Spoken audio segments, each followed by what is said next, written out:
Hello, gorgeous people of phase two of the experiment. Today is our final call of phase two, and the context is set and the power is set. And oh my gosh, I'm so excited to deliver this module for you. I'm so excited to deliver this session for you. And what I want to set as a context before we begin is today we're going to go, it's the final arc. It's the final arc of this phase. And so there's going to be different feelings that are going to show up. There's different emotions that are going to show up. But if you can follow me in this and you can just lock in with me, I feel like this could be one of the greatest breakthroughs in personal development you may have had so far in your life. And the reason I know this is possible is because I followed this arc for myself. And every time I follow this arc, even when I think I know the path, even when I think, well, this isn't the part of the experiment that's for me, this is the part of the experiment that's for them, this is the part of the experiment that I'm setting the context for, I still find myself in the arc.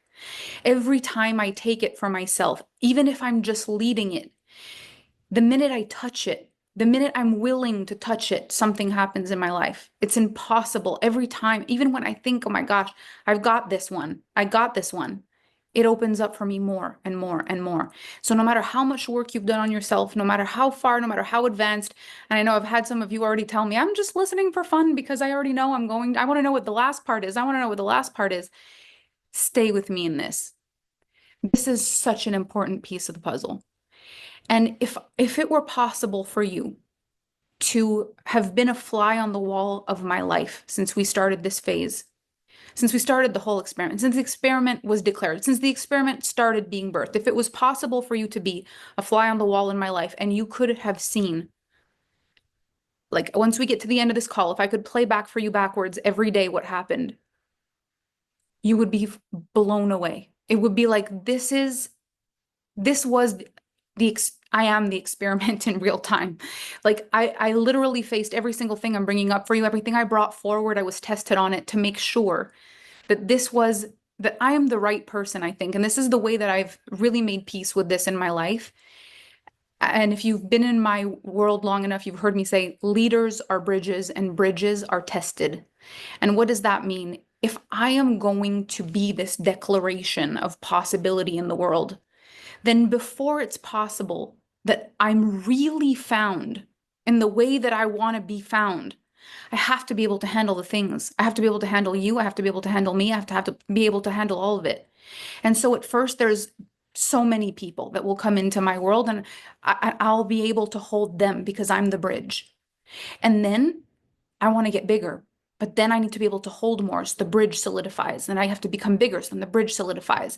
But every time we have to test the bridge, and we have to test the bridge before you ever walk on it. I need to know for sure that I can hold what I'm holding before a bigger crowd walks on the bridge. And so I'm not punished when I'm tested. I'm tested because it's a strength test, because I've told God they can walk on me. And he says, you sure? I say, yes. He says, okay, well, I need to pressure test that first. Before I send all these people that need a place to walk, I've got to pressure test the bridge. And so I've been through a lot of pressure tests in my life, and I would continue to choose them because I still want to grow my capacity and my ability. And the tests have been different, and they've been different as I've grown, but it's such an incredible experience to lead myself through this work in real time, because by the time I bring you the teaching, I don't just know it in my head.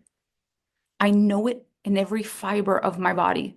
When I'm talking to you about these principles, it's not to teach you something. It's I'm hoping somehow in the world, if my energy could somehow come out of your computer screen and your energy could somehow lean into the computer screen somewhere, something would happen and I could give it to you. Like a word that came to me very early on in my career, I shared with you guys that there was a phase where things would come through me, and then later on someone would be like, oh, you've read this book. One of the words that really came through for me and concepts that came through for me, completely downloaded into me, was the concept of calibration. And what it was, the way that it was shown to me, was like a tuning fork. So if you can imagine a tuning fork that you strum a guitar and the guitar plays a note, and then you have the tuning fork and the tuning fork makes the right sound, and then you strum the guitar and the tuning fork, and then eventually you attune to the right frequency. And what I really got for myself, even before I knew what it meant, is that I needed to attune to a different frequency. And the things that were coming through for me were not there for me to learn or to think, but they were there for me to attune. They were there for me to actually measure my vibration against, to actually see if I was vibrating on the same frequency as the thing. And so, what that might look like is if I'm in joy, there's a certain frequency to joy. But wishing I was happy, that's not the same frequency. And you could talk to me about happiness and you could share about happiness. You could teach to me about happiness, but that still wouldn't feel the same as seeing a little kid giggle when they get an ice cream cone. There's something about that frequency that attunes me to the joy. There's something that happens. And so there are different people in life that hold different frequencies of power, of knowledge, of trust, of truth, different frequencies where when we spend time with them, we do calibrate pureness. When you spend time with your pet, like why do animals have such a strong ability to ground you, to make you feel pure? Like, what is it about them? Well, they have an attunement. They're in the God's own frequency. They're in their aliveness. And so when you really attune to the frequency of your pet, you might find, gosh, just spending time with this animal, I feel more present, I feel more grounded. It's been proven people use horses for therapy. They bring animals to shelters, and they bring animals to patients that suffer from dementia and Alzheimer's. Like, there's something about that. Babies, they bring babies, newborn babies, or even now dolls, because just the thought, the placebo effect of a person with dementia holding a newborn baby, they're saying that has something to do with it. There's a calibration. And so what we're not used to in our lives a lot of time is we're not used to calibrating to big positive forces. We tend to calibrate to emotions. We calibrate to thoughts. We calibrate to fears. We calibrate to patterns. But it's rare that there's a person or in our lives or something in our lives where we're like, I actively choose to see and to hear the way you calibrate, how you vibrate when you talk about this and you feel about this, and I want to attune to it. So it's not just like, I want to be in your energy while you're feeling about money, but it's like, if I am consciously attuning, like the guitar doesn't just tune because it's next to the tuning fork. There's still a sound and a strum and a sound and a strum and a sound and a strum. But as you bring those things together, something happens, and it's less cerebral than, is this the right note? Am I doing it properly? How do I get the right note? It's like, just feel it, just listen, just zone into the music.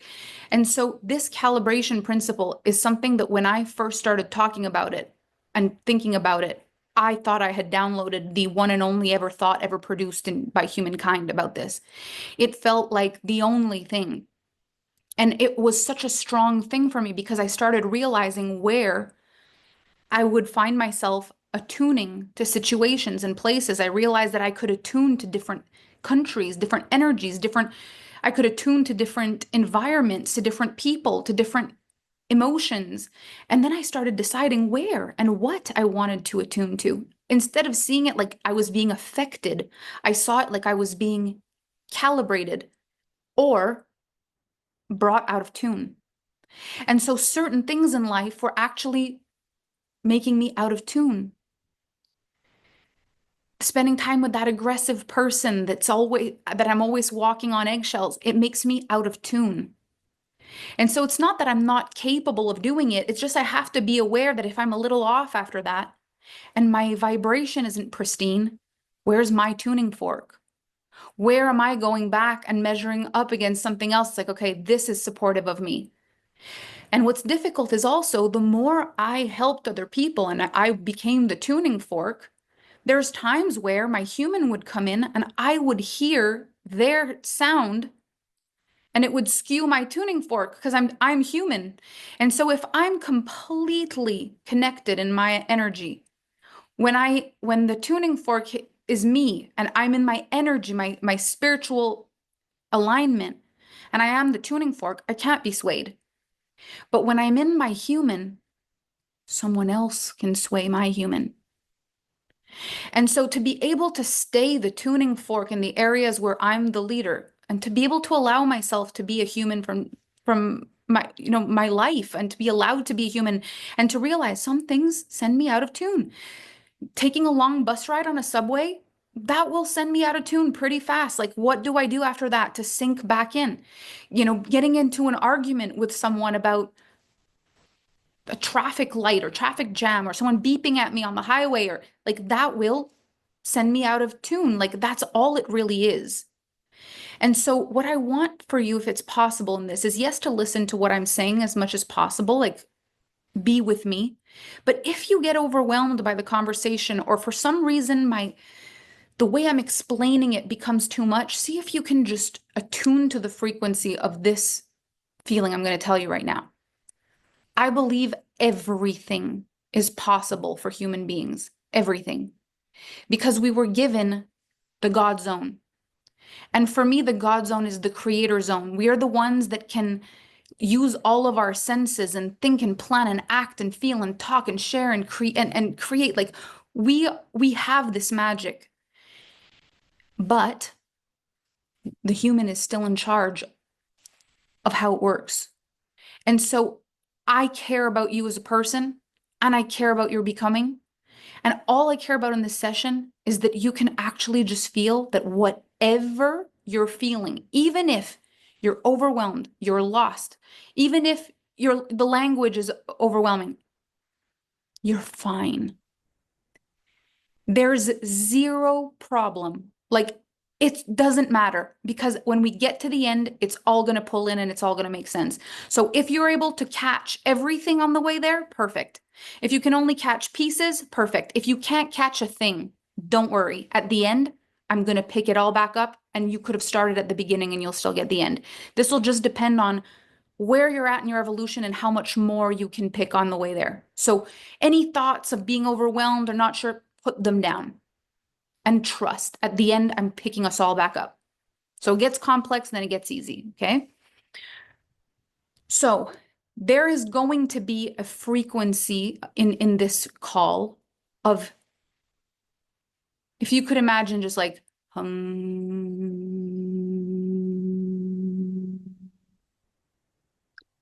it's okay. That's the tuning fork. But I'm going to take you through all kinds of frequencies, knowing you can always go back to the tuning fork. If you get frustrated, if you get annoyed, if you get lost, if you get excited, whatever it is, you can get back to the tuning fork. Okay? So this calibration, it's a real thing. But we've got to be in charge of ourselves and not seeing it like, oh, I'm not good enough, so let me find something to calibrate to. The guitar is not good enough when it calibrates to the tuning fork. It's just out of tune. This is why, for me, personal development has constantly been a gateway of new possibilities because it has never come from a place where the guitar is broken. It has only ever come from a place where the guitar is out of tune. Nothing is broken. It's a readjustment. It's an attunement. It's a calibration. I was born worthy and nothing has changed. This is not to fix me. This is not external. This is literally recalibrating me on frequency work. Like, I am okay. We're just reattuning the guitar. That's it. Okay. So we have now talked about many things in this phase of the experiment. We've talked about our fears. We've talked about the things we most try to avoid. We've talked about the truth. We've talked about the versions of us that we may have put down at a point. We've talked about all of the very human emotions that happen in our lives where we're not sure if it's okay or if it's safe to be the full song of who we are. We're afraid we're going to mess it up. We're afraid of failure. We've talked about intuitive bias. We've talked about all these things. And we're really starting to grasp the concept now that we're very similar. Have you started to notice that as we've talked about this and as you've read other people's words? Like, I don't know if you have taken time to read some of the posts in the Substack group, but I was floored. I've been reading your words like I'm reading novels. Every single post, the truth that's coming out of you, your power, like we have tapped into something now. This is no longer I'm learning a program. This is my truth. I am hearing roaring now. I'm not hearing purring and hoping for validation. I am seeing the roar.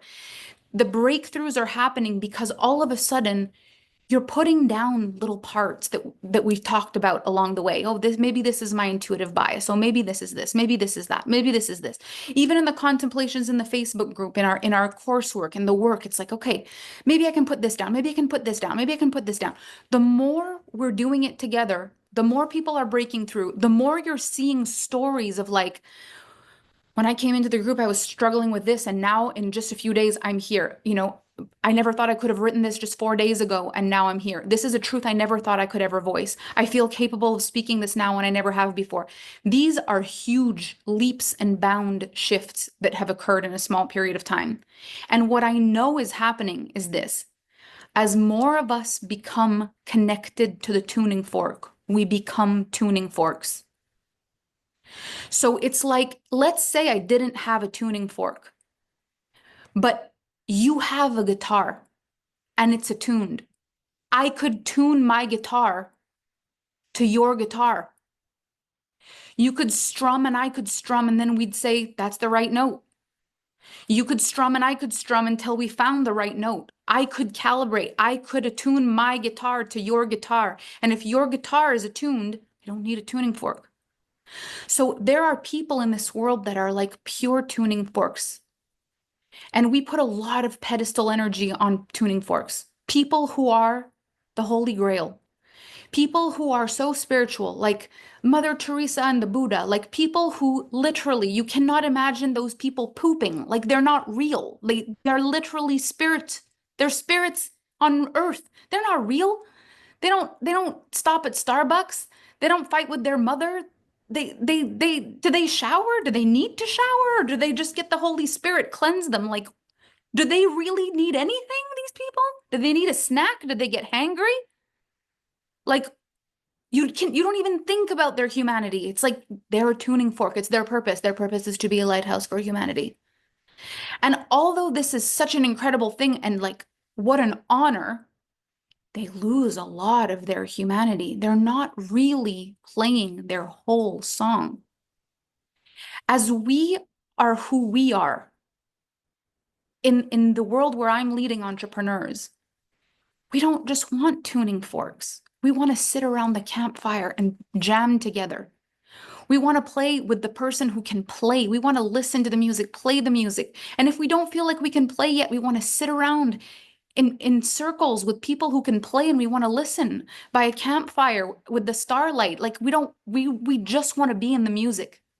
We don't want to be perfect. We don't want to be the one that's the tuning fork that never really gets to play any song, but that's always the one that people can calibrate to. We don't really want to be that. And so when we're looking at the way life is and the way that it's been talked about, like if you want to be a thought leader, if you want to be a coach, if you want to be a mentor, like you've got to be like Buddha. You've got to be an enlightened spirit. But then you've got to give your guitar away and trade it in for a tuning fork. And there's a part of us inside that just doesn't want to do that. It's like, I am happy for anyone to use my sound to find their way. And I am happy to constantly plug into the tuning fork. But I don't want to give up my guitar. And it becomes so difficult when it feels like that's the only choice. It's like, if I am going to be a leader, if I'm going to be the leader in my family, if I am going to lead a movement, if I am going to write a song that's going to make it in history, if I am going to become an artist, if I'm going to become, I need to be the tuning fork. I need to be the perfection. And anytime I'm not perfection, people won't want to calibrate to me. Because why am I special? I just have a guitar. They have a guitar. What makes me special? What makes me special is I have a guitar, but I have a connection to the tuning fork. But I'm not willing to give up my guitar. And so I have had a lot of incidents in my life where people really understand, like, I'm plugged into the tuning fork, but I am not giving up my guitar. I want a human experience. I want life. I want it. I want to play. I want to live. I want to see the world. I want to see it. I want to feel it. I want to be a part of it. I want to experience things. I want to go places. I want to be me. I want to have seasons where I live on my island with my feet in the river and I just hear the water rush and I don't need to go anywhere and there's nothing to do and I want to jump on a private jet and fly somewhere in the middle of the night where no one knows where I am and I want to be invited to Vanity Fair parties and hang out with celebrities and I want to do all of it. But not every day.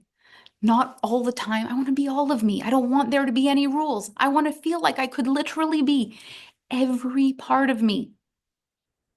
But the world says, well, no, you can't do that because you're saying that you're this spiritual, incredible person. You've got to be a tuning fork. Give the guitar back. You can't have the guitar if you're going to be looked at as someone who can be that. Like, it's not fair. Either you play, either you're a tuning fork. Choose. And this has been the dilemma for women for so long. And also for people who have this beautiful energetic duality, the artist, the nature, the artist, the grit, the soul, and the entrepreneur, the visionary, like both. And they're saying tuning fork or guitar, money or spirituality, authenticity or fame. Choose. You're like, I don't want to choose. I want it all. And the world says you can't. And the reason the world says you can't, and I really want you to hear me when I say this. The reason the world says you can't is because then having only one feels not enough.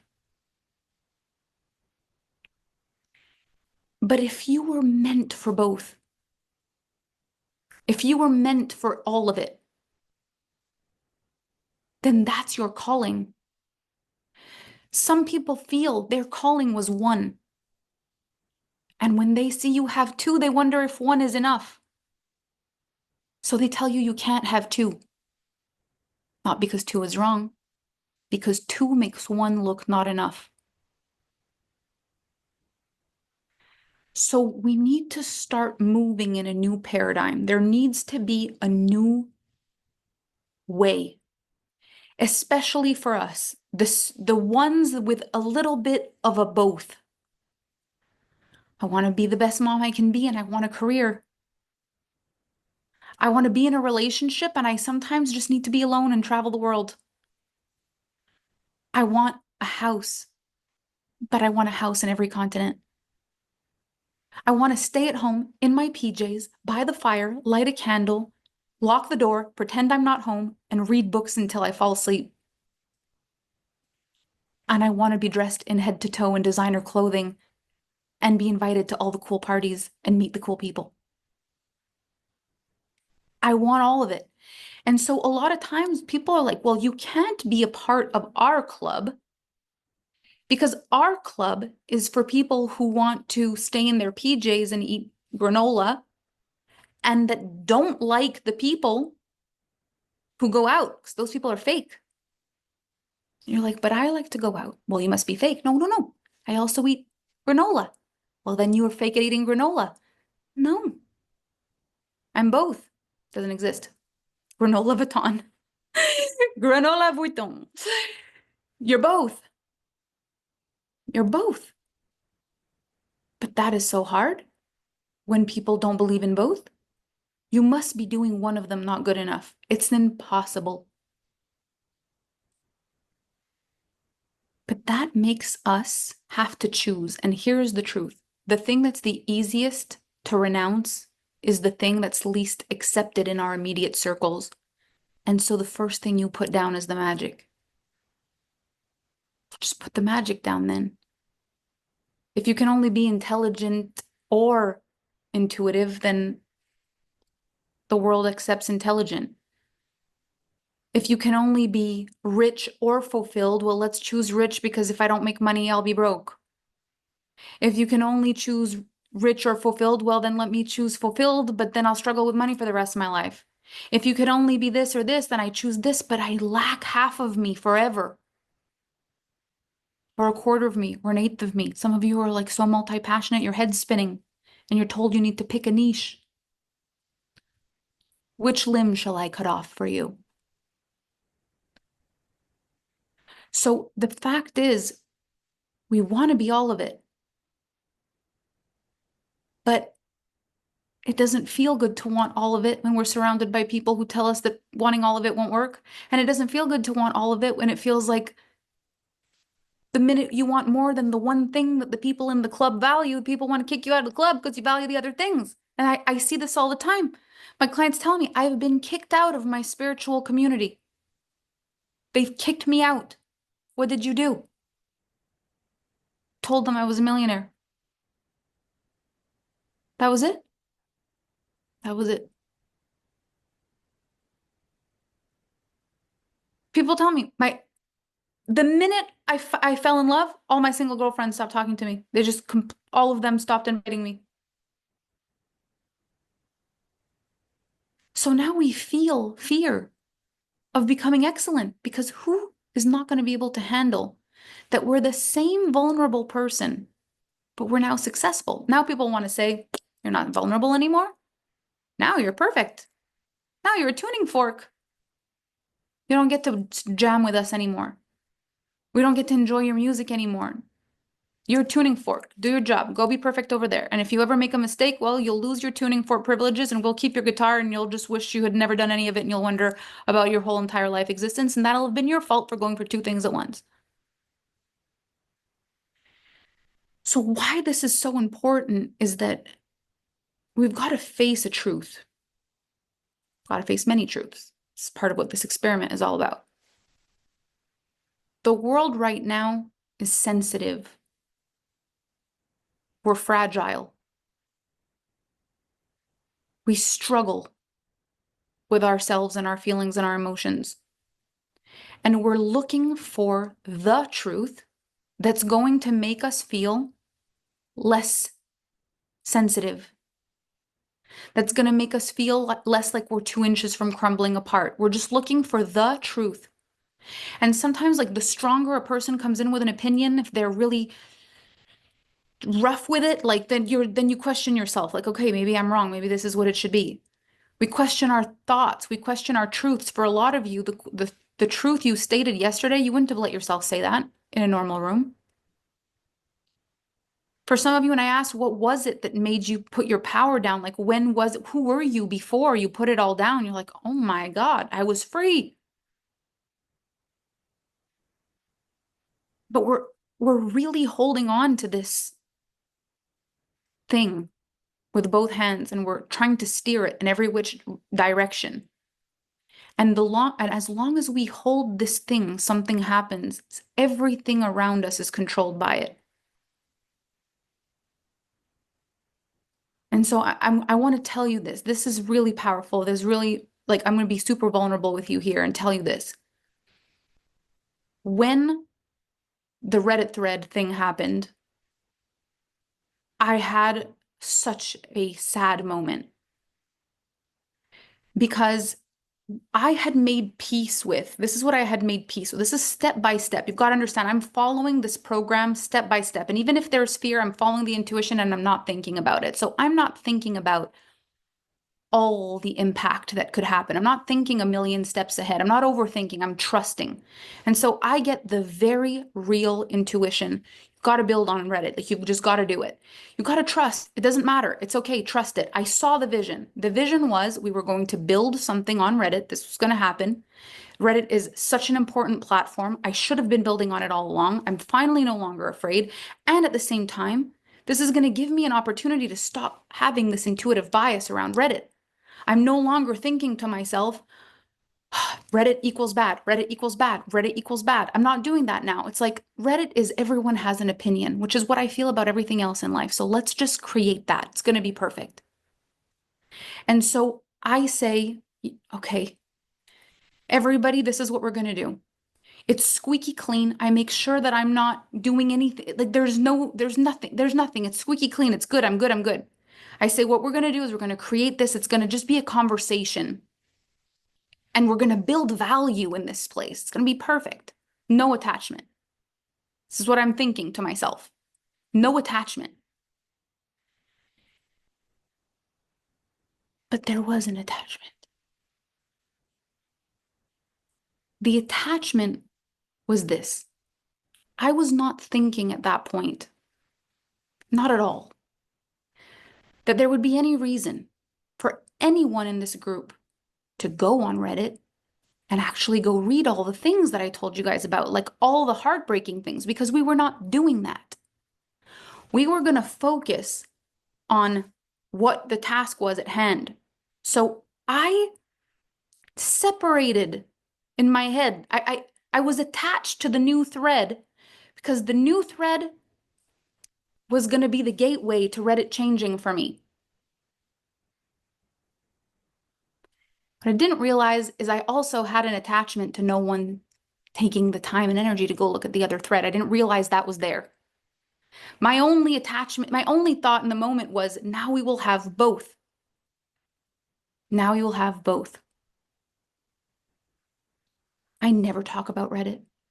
I avoid it like the plague because it has hurt my heart so much. If you only knew, I don't want to talk about it, but I felt like I should do it in this thing. We're gonna do it. It's gonna be good. It's gonna be great. We put out the subreddit about the experiment, and it starts going so well. You guys are joining. Your comments are awesome. I'm reading everything. It's all good. And all of a sudden, the thread disappears. Why? Why would the thread disappear? And I did have the feeling it's not fair. How come the bad stuff's allowed to live there, but the good stuff gets shut down? It's not fair. Then something happened in the group. People started saying, in looking for the group thread, I found a bunch of threads. And I realized in that moment, I had just sent 2,400 of the most important people to me, most of you that just met me, to the one place on earth I fear the most, with nothing positive to catch you. Now there's no more thread for the experiment. There's just bad things to find, and I've sent everybody there. And I was met with a feeling that was not failure. It's what I'm going to talk to you about next. And I realized that this is the point of the whole experiment.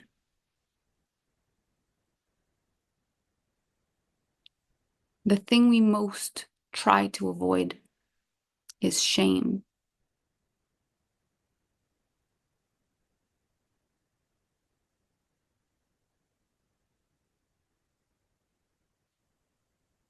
As long as I could build something powerful on that Reddit thread, I could feel proud and I could feel acceptance. I could feel acceptance. Acceptance that I've managed to not nail it for certain people.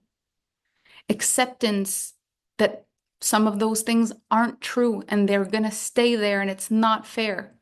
And people are going to see it, and a lot of people are going to decide things about me from that, and there's nothing I can do about it. But because I built a thread on the side, I could accept. Because it wasn't just the shame of the Reddit thread anymore. There was now an equilibrium. So what I was actually attached to was to no longer feel shame about that Reddit thread. And since I am the experiment, the real experiment was what happens when you send the entire group to Reddit.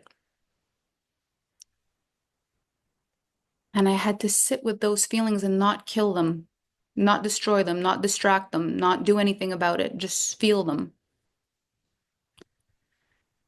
And I realized the reason my Reddit thread with you guys got taken down is not because it's not fair. It's not because I'm not supposed to be on Reddit or there's actually something wrong with Reddit.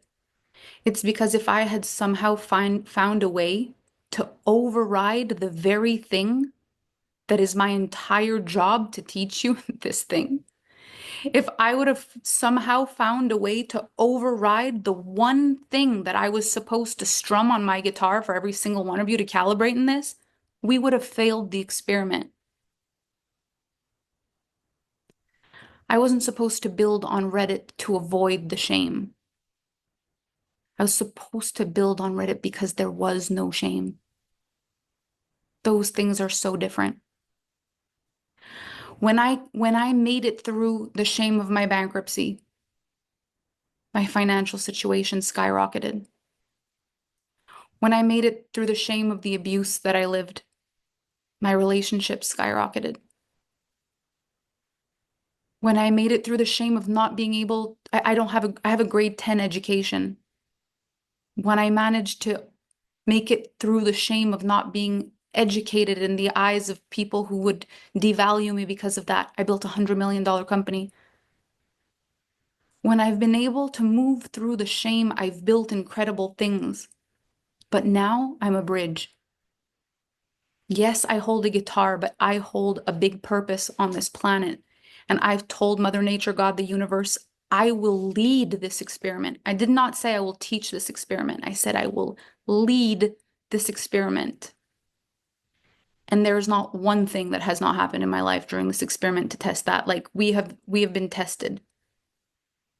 But I've been open because I know leaders are bridges and bridges are tested. And I also know I committed to this experiment. And so this is the part now that's really important. I really sat with the shame. I really sat with it. And I realized that it's just gonna have to be okay that that exists forever. It's always gonna have to be okay. Because I'm not willing to do anything that isn't squeaky clean. So there's gonna be people who don't like me. There's nothing I can do. I can only accept it. But I didn't wanna. I didn't want to. I wanted to be proud of everything. And it felt unfair that this existed and that that's not the way. It can't be built because there's a little bit of God zone and a little bit of hell and you somehow make meh. Can't take a little bit of pleasure and a little bit of pain. Pleasure is created on the frequency of pleasure. So when I put out the Substack, something I've been wanting to do, a blog for years, no problem. Million immediately, everybody goes in, all the comments, all the reshares, all the people, all the things, zero problem, la la la la la la la la la la la. I think there's something like 700 of you in the draw for today. It's insane.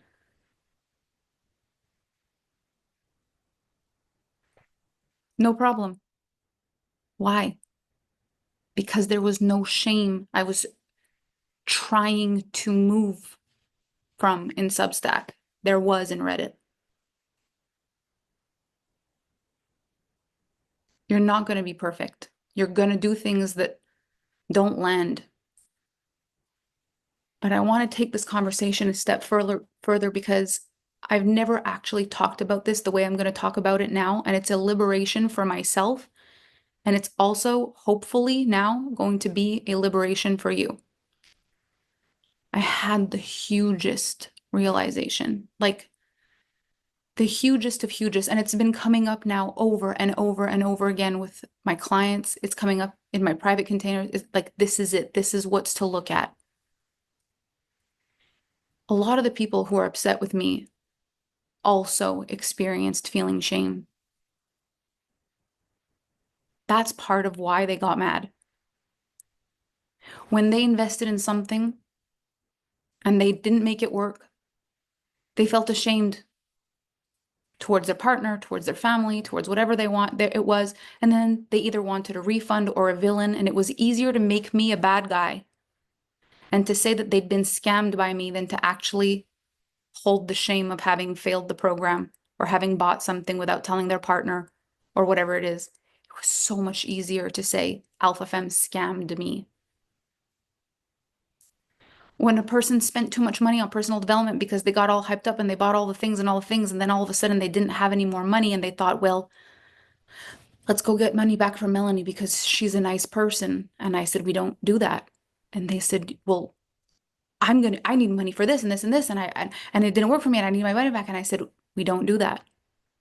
It was easier to make me a villain than to deal with the fact that they had spent their money inadequately. When a person lost their cool in a group environment with me and made a show of themselves because they felt embarrassed,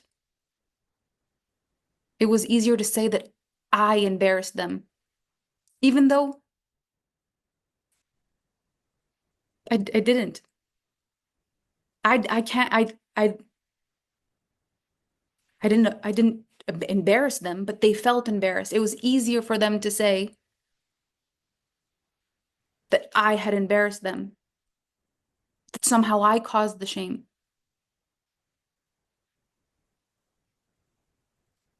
Whenever a person makes a decision and regrets the decision and wants to go back on it, the person that holds all the codes to make it better, if they don't help them, then they're the reason. I made a mistake. I want to make my mistake go away. You can do that for me. No. If you don't do it for me, I'm going to have to face my shame. I'm still not doing it. You're the reason I feel shame. We're all living the exact same thing. There's just the people who can actually feel the shame, and there's the people who just give it to whoever they feel inflicted it on them. And I will tell you, the clients that I've worked with that have done the biggest, bravest things, the ones who have really succeeded, they have faced shame. They have made mistakes. They have created the wrong thing. They have had problems. They have been bullied. They have been shamed. They have been hurt. They have made mistakes. They have felt embarrassed. They've had to pick themselves up one more time. They've made financial mistakes. They overextended themselves. They made the wrong investments. They did it all. But the thing they did after that is they faced the shame.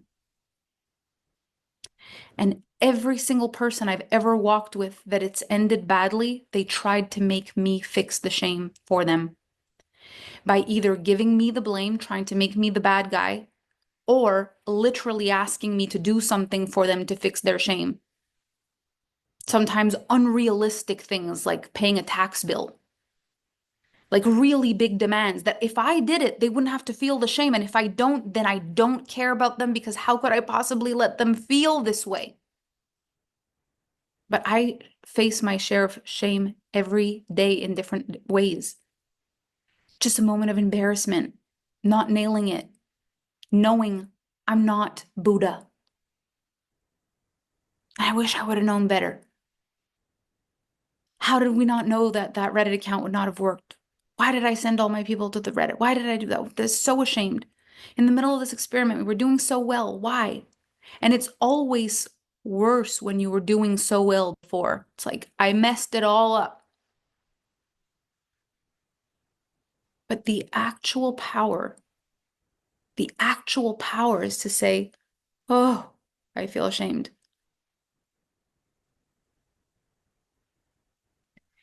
I want you to look in your life where a friend of yours told you that you did something not enough when you had given everything. And you immediately felt like, if this is true, it's embarrassing after everything you've given. Have you ever told someone that they messed up for you and their reaction was not immediately welcoming? And you felt, I feel embarrassed that they don't see that they didn't do good by me. I've told them it hurts. I've told them this, and they've gotten mad instead. Now I feel ashamed that I brought it up.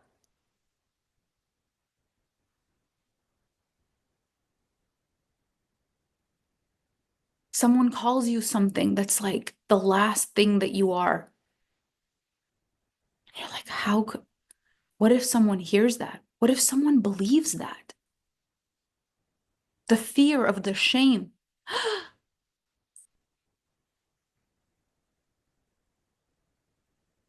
What's the point of telling someone they really hurt you? What if they don't care? The shame. You hold it in, you never tell them. You tell them, but then they feel ashamed. So it backfires. Now you're ashamed you told them. You don't want to feel that shame again, so you feel next time I won't say.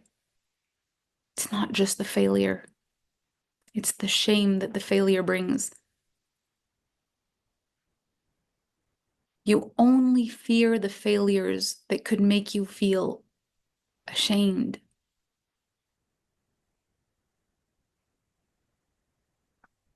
And when you think about it, this whole experiment is about remembering.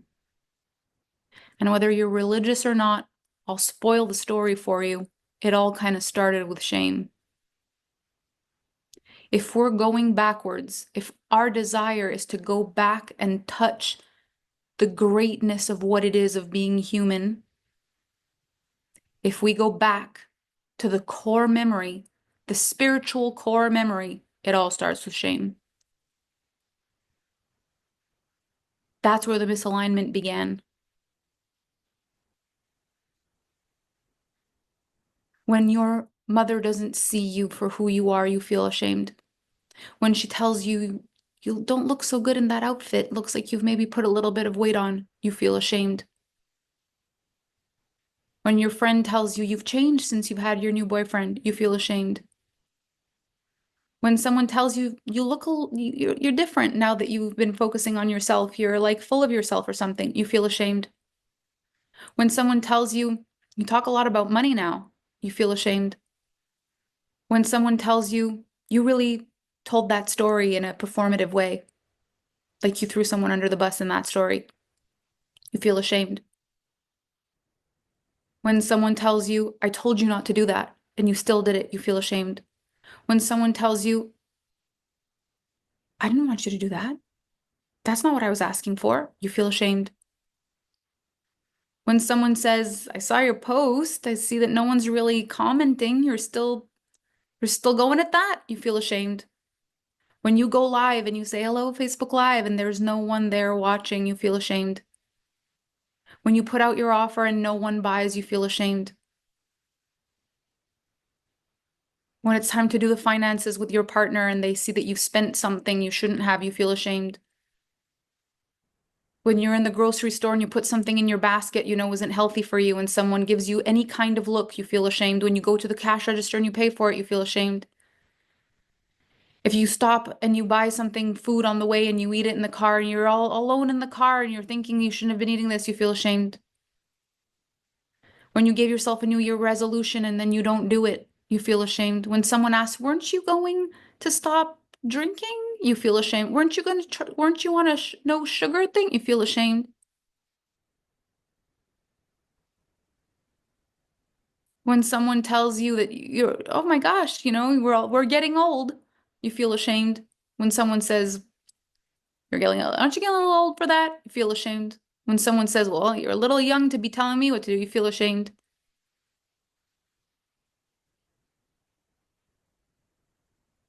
And it's that feeling that we don't want. What if they're right? What if it's true? What if that defines me? How do I avoid that? How do I do it without shame? But the thing is, failure feels shameful sometimes. I see it in my nieces and nephews when they're trying to do something and they fall when they were trying to do it and they fall and it's like they're more ashamed than sad right now. They don't like that that just happened. When they want something and they're told no in front of everybody and they cry a different kind of cry. It's not that they couldn't have it, it's the fact that they feel ashamed that they've just been scolded in front of everybody. When they're uncomfortable with something, why do we cry when we're mad? Because we're ashamed of the anger. Why do we get mad when we're sad? Because we're ashamed of the sadness. Why do we pretend we're not as happy as we are when we are? Because we're ashamed of the joy. Why do we pretend we're not as rich as we are when we are? Because we're ashamed of the riches.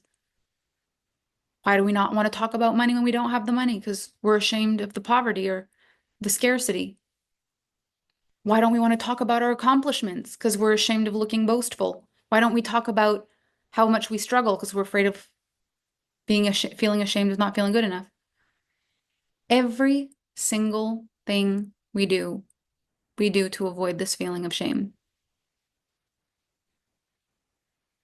And this is where we spin all these stories. And the stories we spin shape our lives. Instead of saying like, gosh, I wish I could really have that, but I can't because I don't have the money for it. We say, I don't want it because I wish I could have it and I can't. That feels a shame. What if we could sit with the shame? When we're afraid to say the truth to someone because we're afraid they're going to get mad at us, and then we would be ashamed. But like, what if we could handle the shame? When someone says something that's not even true about us, but they say it with so much conviction that we question our own heart. And then we say, oh gosh, let me not say anything anymore just in case they want to say that to everybody. What if people believes them? But what if we could handle the shame? Women have been shamed and shamed and shamed for everything. Shamed for their body, for their sexuality, shamed for the way they are mothers or the way they're not mothers, shared for who they love and how often they love, shamed for their gifts, shamed for being too much, too little.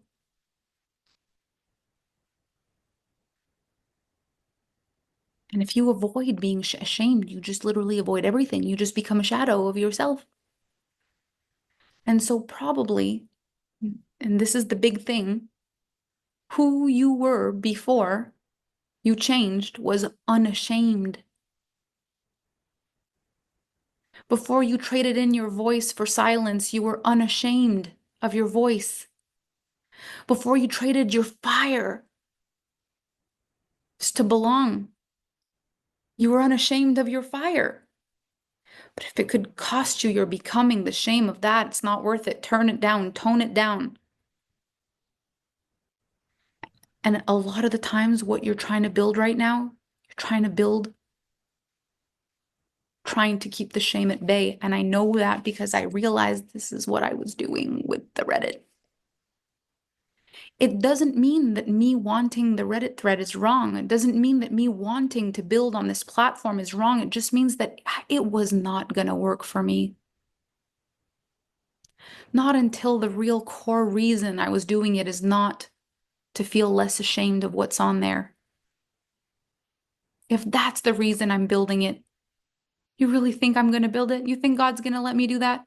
You think God's going to let Melanie Ann Layer build something on the frequency of hiding fear with pleasure during the pleasure, hiding fear call? If I'm in the God zone and I'm the experiment and I've pledged, there's no freaking way. I literally put a beacon on myself. I was like, God, call me out of my crap. And it took 2 seconds. It took less than an hour.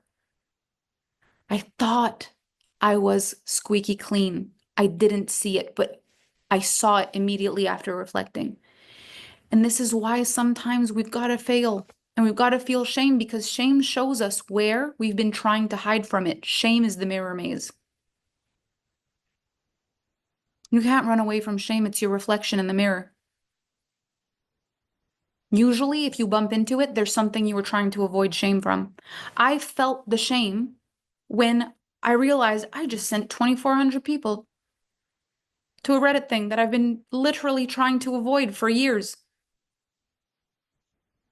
because I'm ashamed. Wherever you go, there you are, face to face with the thing you were trying to run away from. I struggled with money until I stopped feeling ashamed.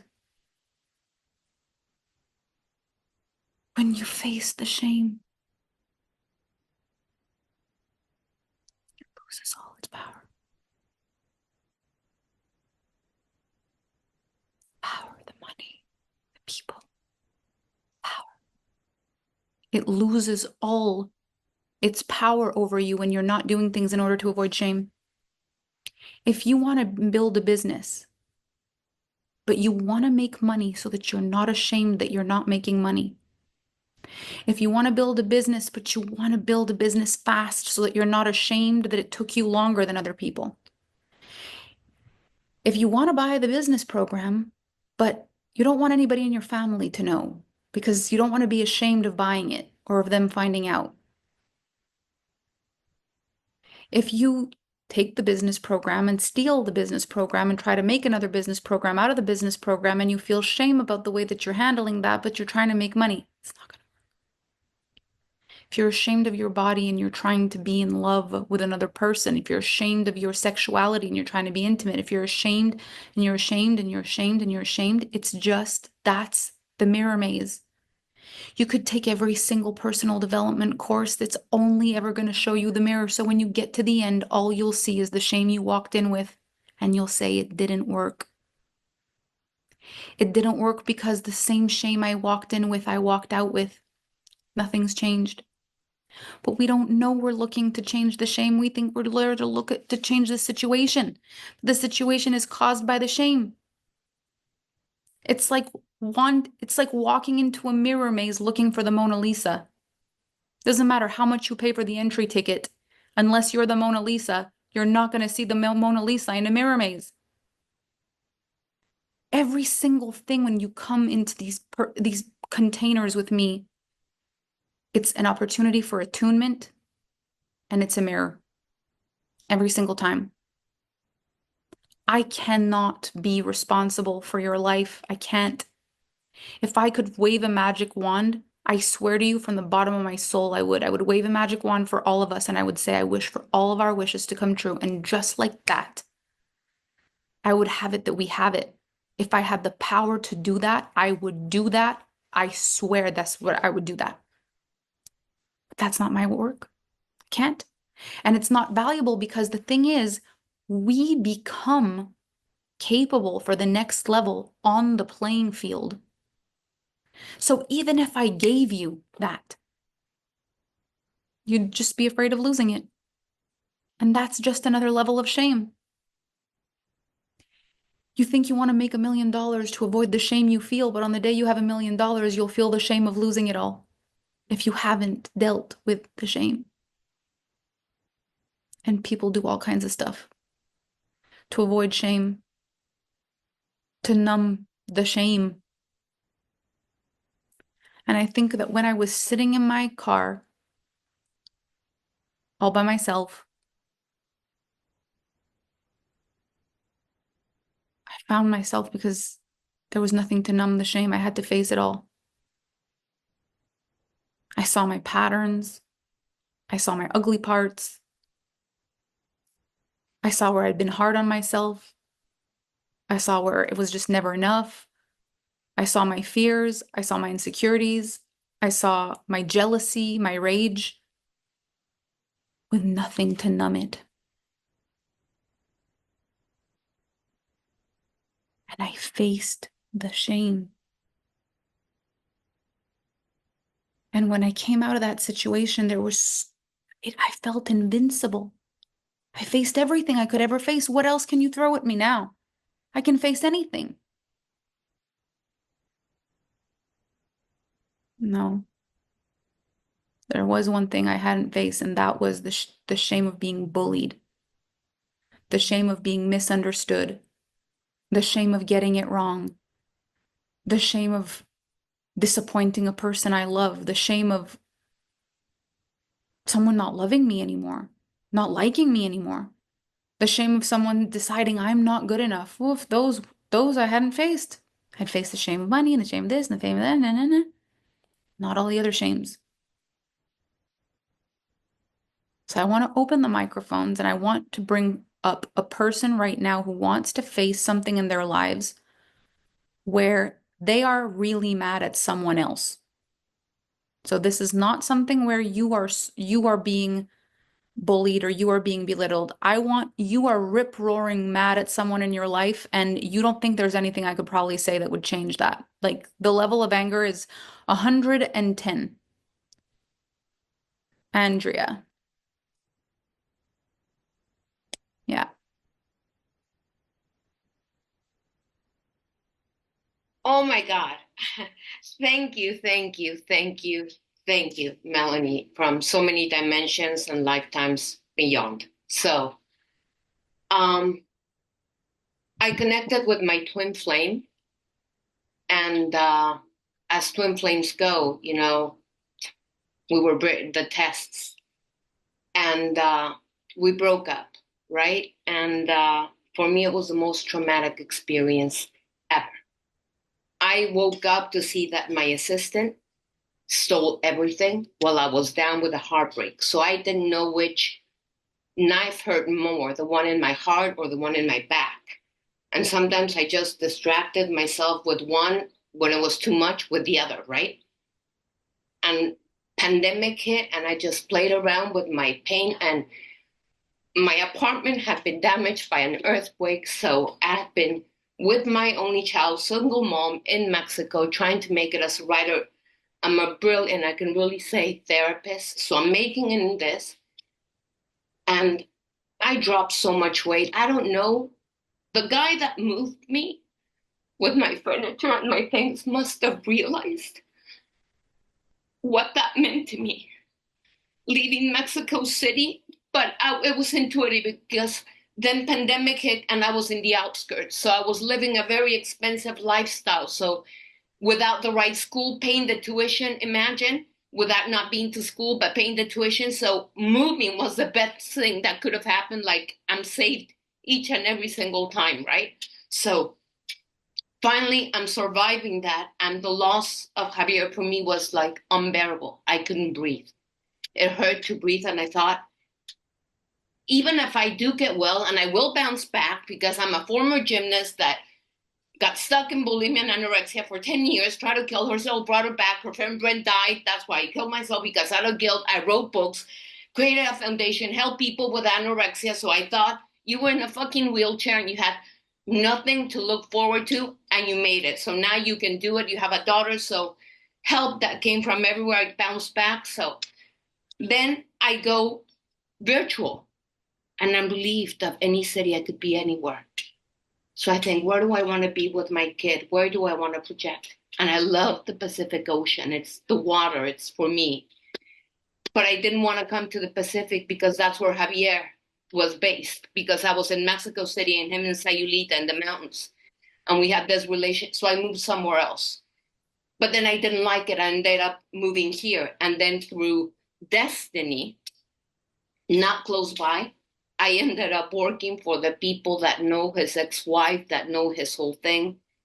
So I just recently found out that I was dying,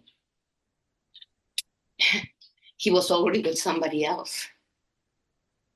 And the level of betrayal, the knife that I had gotten out, I felt going back in. And I'm getting my hair done, and I come across this picture because in Facebook it was suggested, and I think I recognize that face, and I click, and it's him with her.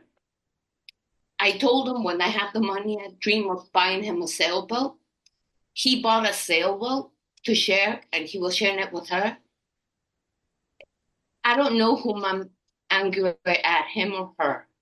If I ran into them in Sayul, it's a small town, but thank God we never run into each other. I don't know how, and I want to get over it, and I pretend that I am, and I get functional until I look back again. and I don't want to ever look back again. Okay. So first of all, I picked up every piece you just casually dropped in this conversation, and I want you to know that those are not tiny little pieces that make up a story. They're huge. You've been through so much. Like, you've been through so much. And it is possible that every time something like that happens and you manage to run away from it, there's this feeling of like, hopefully nothing of like that ever happens to me again. Like now I'm over it. Now Right. I've learned, right? Now I've learned my lesson. Now I know. So if you can imagine a movie, we're going to put this in a movie, okay? And you see this woman who's literally beat up by life. Things are happening nonstop and you're watching it and you're like, God, girl, catch a break. Like, what the hell? Like, this is not right. Like, why? And you just keep watching these scenes in these movies, and all of a sudden, she builds herself back up. And she decides, like, no more. No more bad things are going to happen to me now. I found myself. And then she's getting her hair done, and she sees the man that she's been heartbroken for probably betrayed her somewhere along the way. What's the feeling you feel for the woman in the movie? Compassion. Compassion. What else? The real truth. Tell me the real truth. How can you be so dumb? What did I miss? How could I not see it? How could I be so trusting? I've been mourning the fucking wrong man. I need to go back now. I need to redo the mourning process because the one I mourned doesn't fucking exist. Because that man could have never let us go. We were that couple. We were that telepathy union. We were that it. So everything I believed to be true just crumbled. So I felt stupid. I felt. And the funny thing is, Melanie, is while working at a mansion in Sayulita priced as the highest. He's an architect where I get to watch the apartment I was supposed to live in with him. But now I want you to bring it back to the movie. Yeah. So this isn't you. This is a woman Okay. in the movie. But all this is still true. You're watching it happen. How do you feel for the woman when you're watching this? You don't know her, it's a movie. I feel sad, What else? really sad. I hope she makes it. I truly do. Do you I feel worried hope about her? just look back. So you feel Don't, worried about her? huh? You feel worried about her? I'm afraid that if she crosses the street, because she knew me, now I know who she is. Go back to the movie. Yeah, How do you feel for the woman in the movie? I hope she makes it. Do you worry for her? Like, oh no, No, she's gonna make it. she's gonna make it. So you No, feel sad? You know she's gonna make it. There is a part of like, how did you miss that? There's compassion. But the fact is, and the real truth is, we don't want people to feel that about us. If you were the main character in a movie, how would you want people to think of you when they're watching the movie? What would you want people to think when they're watching the movie of your life if they were watching? that they kept rooting for me because I'm one of the good girls. That they can root for you, that you're one of the good guys. What else? Just let it go. Really, just let it go. But if someone were watching a movie and you're the main character, what would you want them to feel about you? That you're strong, Yes, that I'm brave, that you're that I'm brave? capable, that I've been through wars. So in the moment where we are experiencing ourselves in a way that maybe we think other people will think, or even what we would think if it were someone else, that's when the shame comes in. Because I'm supposed to be the strong one. I'm supposed to be the one that's got it. I'm supposed to be the one that knows better. I know better. I should know better. I should have seen it. The whole time I kept thinking, what if my patients could see me now? The gypsy, the alchemist, the one that sees, that can foresee. It's like I've told people who weigh 30 kilos, you're going to be somebody important with flashes. She's now designing for Vogue. and then I missed it for myself. Like how when I didn't know which way was up. So now I want you to really listen to me, really with all of your heart. I'm going to ask you a question. Yeah. Those clients that come to you and they tell you their pain, do you ever feel ashamed of them? No. It No. wouldn't even make sense to feel ashamed of them. And so they change in your presence. You have to be able to look at yourself the way you look at your clients so that you can change in your own presence. You can only receive your own gift if it's looked at the way you look at other people you believe in.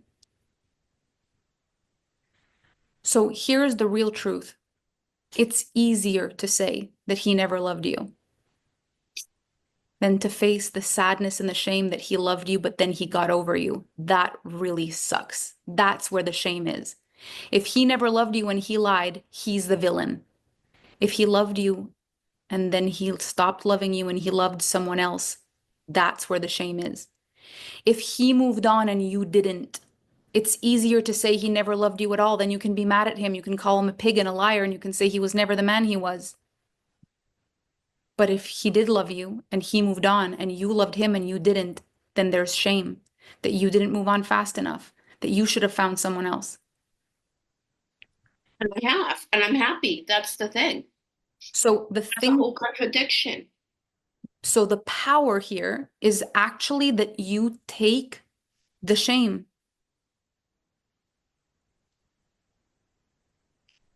Because it will never be a crime to fall in love with someone, no matter how we twist it. Even if it's in the wrong timing, at the wrong place, in the wrong way, falling in love cannot be a bad thing. It just can't. But it can be painful and it can cause shame and it can cause feelings. You can feel ashamed. But if that's the only thing, then there's nothing else after that. That's the last feeling. After hate, there's more hate. After anger, there's more anger. After sadness, there's more sadness. But after shame, there's the God zone. Because what else? Yeah, right. If you own it, I am the spiritual person who helps everybody change their lives, who was completely in love with a man who would have given her her entire world, and he fell out of love with me, and it's taken me a long time to fall back in love with him, or to fall back in love with myself and to let go of him.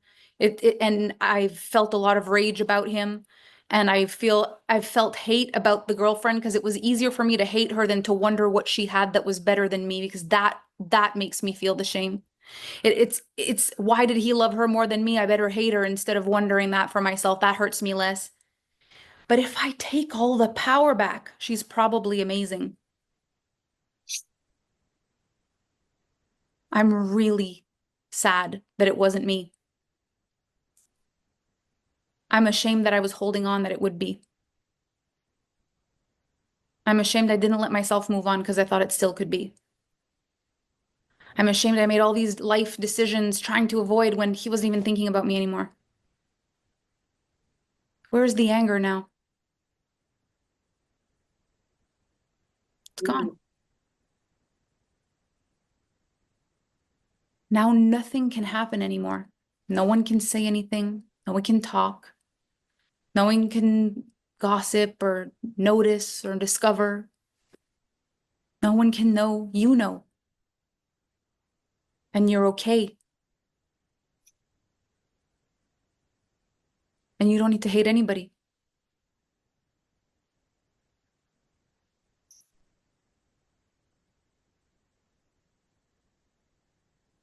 How do you feel in this moment? With the realization that in the end, I wasn't even hating them. I was hating myself for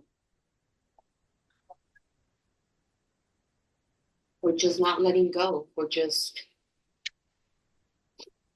having this blind loyalty to my mother, really the nationality of the man, the ripple at a constellation level, the ripple effect in the agreement with my mom that I would change the story. It was the plot was so profound that in the end, I guess I was mad at me for not seeing the subplot that I saw in everybody else except me.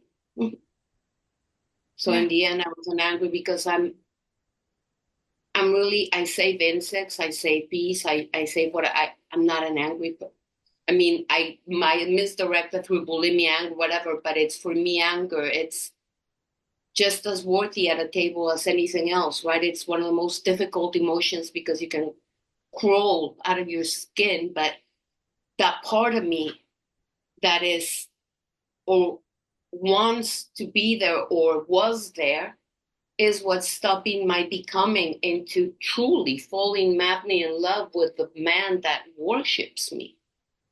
Worships me. I'm the girl that reached out for good luck before back surgery. And you wished me luck. And I was so moved. And here I am back Good. after a huge journey on top of the whole story. So I saw how many moves I carried literally in my back. After my surgery, my friend told me, they brought you some jello, look. So I looked, it was the hernia. That's how big it was between my discs.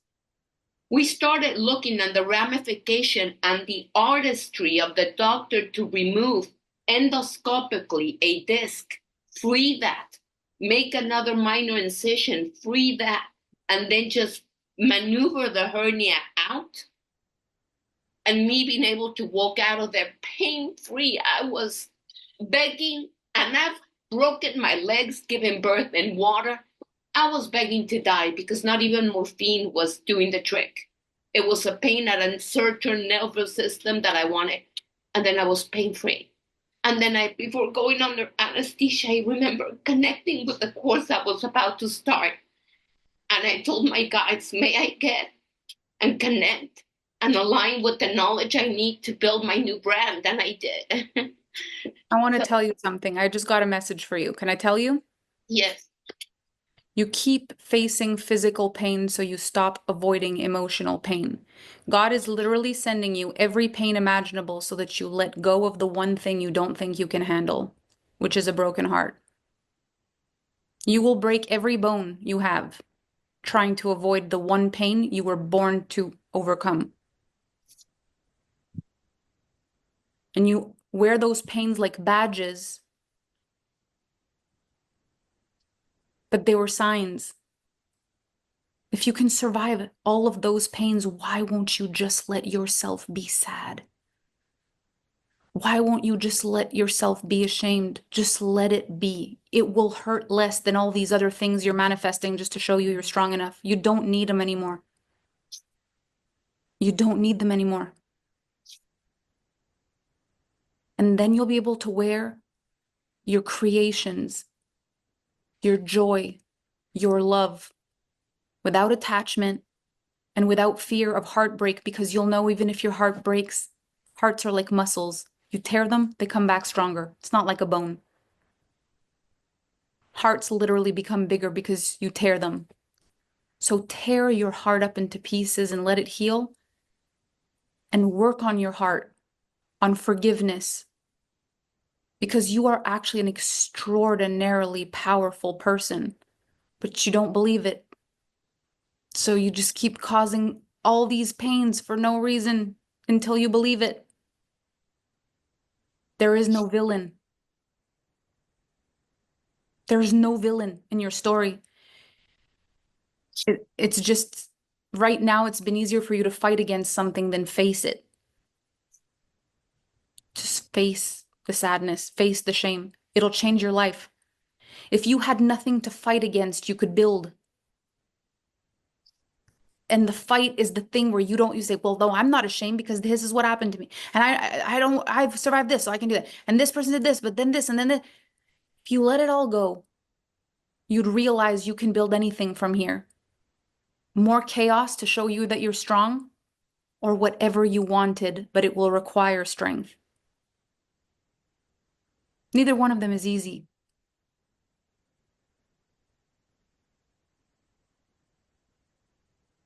Do you feel the wisdom in this? Like, can you feel where you could get started in your life now, right now?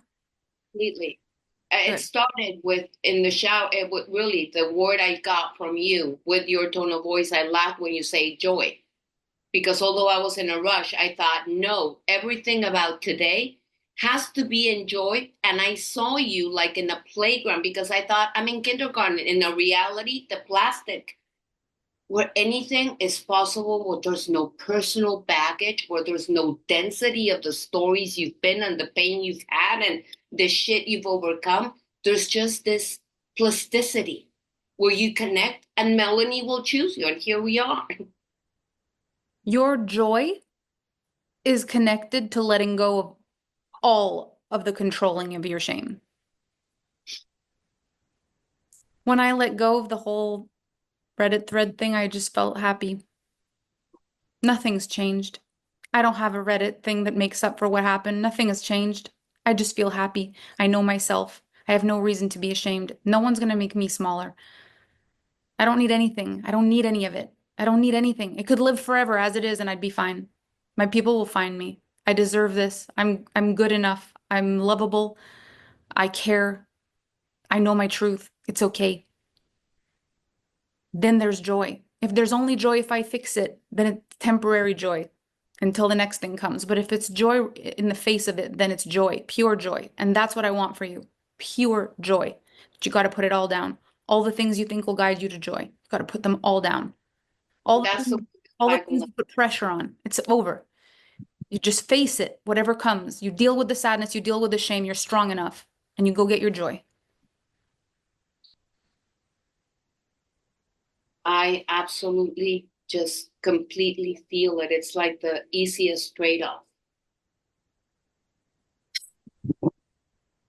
I am very happy. I feel so,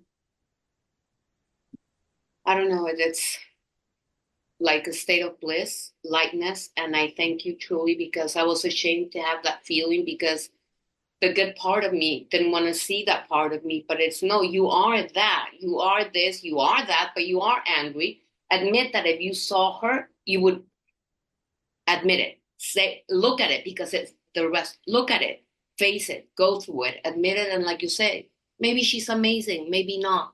But you know what? Doesn't matter. It does not matter. Thank you. Thank you. Thank you so much.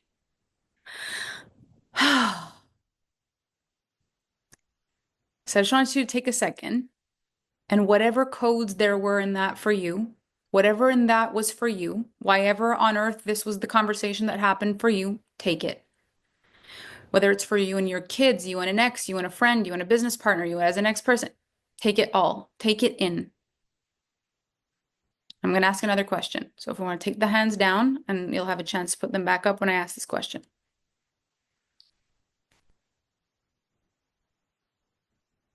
If there is someone here, and there's something kind of like my Reddit thread that exists about you somewhere,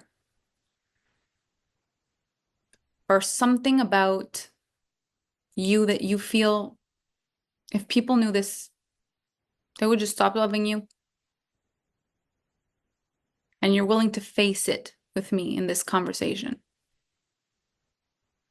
This is the thing you would prefer no one would know. This is the thing you would prefer never gets found out. This is the thing that there's maybe a few people that know, but if those people ever told anyone, you would maybe not even be friends with them anymore. Like, this is. Mm. So I'm seeing comments by Dr. HYND at Bell Method.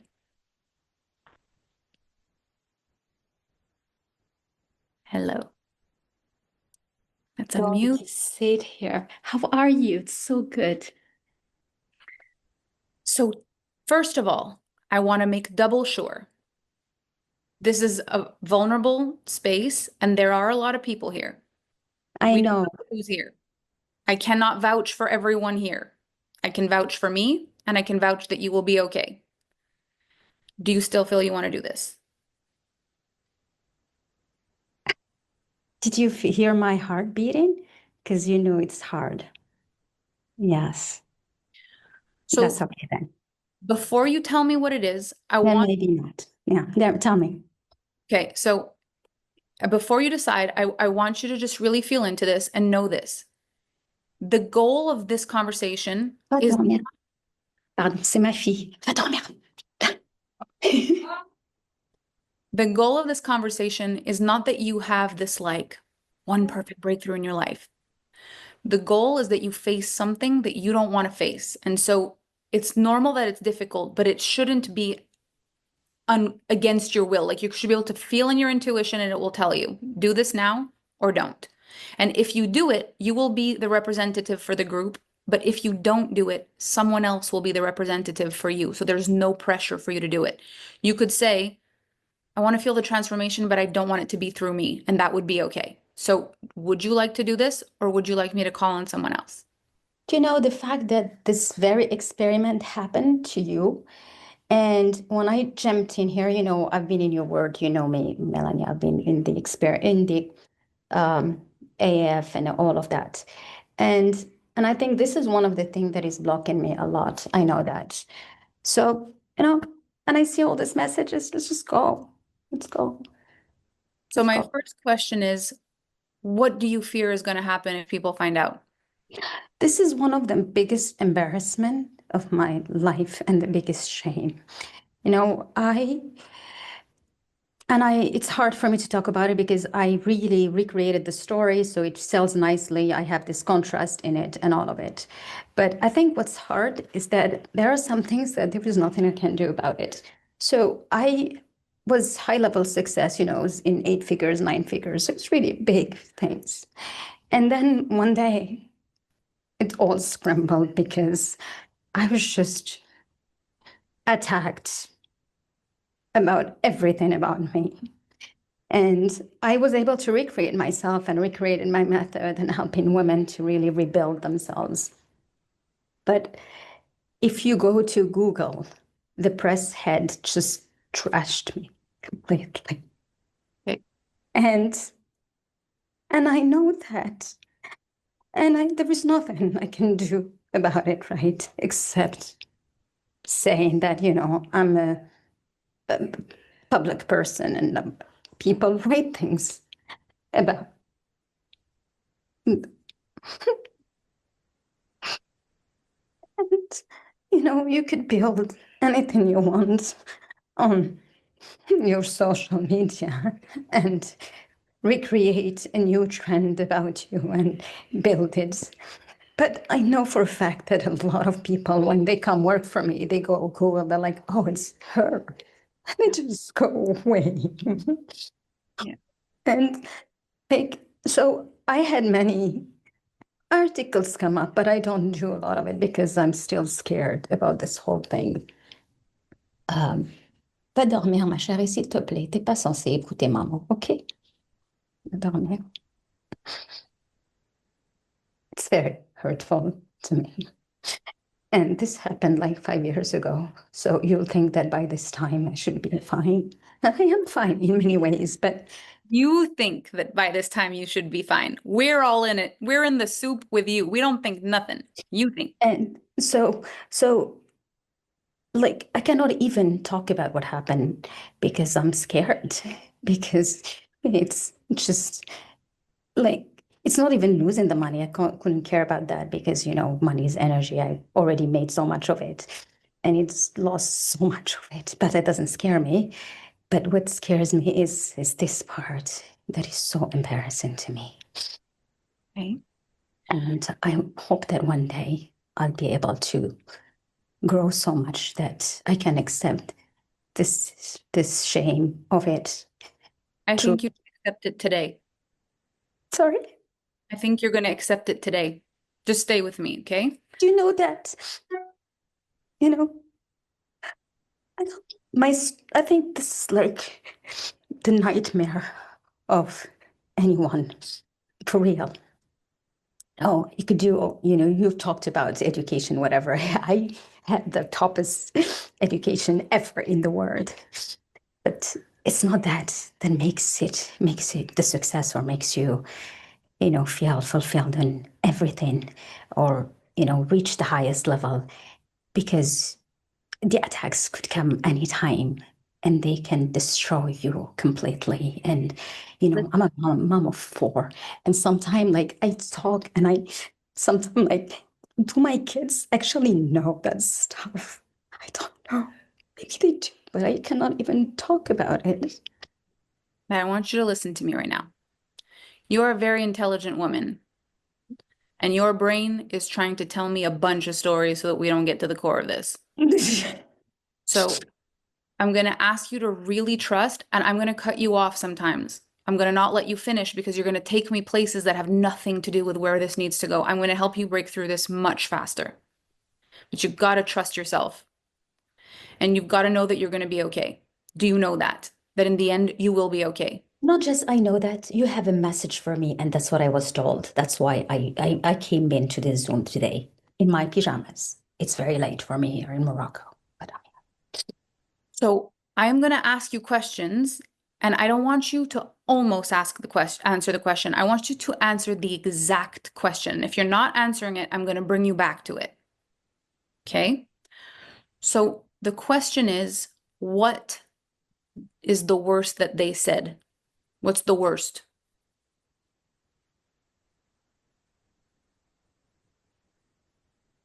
very bad. Tell me.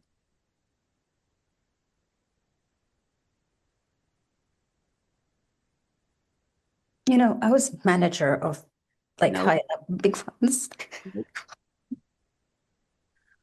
What did they say? I can't. I'm sorry. You don't have to be sorry. At any point you change your mind, I move on to another person. There is zero pressure.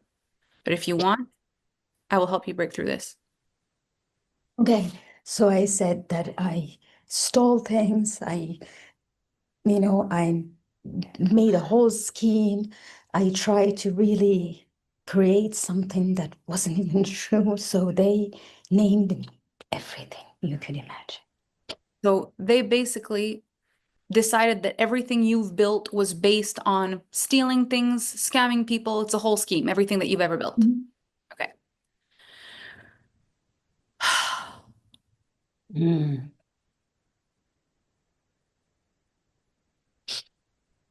Now, this hurts because there's a part of it that could be almost true. It's not true. Of course, because when you Stay with like me. name someone with Stay with me. Stay in the potential truth. Stay with that- me. I know you know. I know your brain knows, but we don't need the brain right now. All right.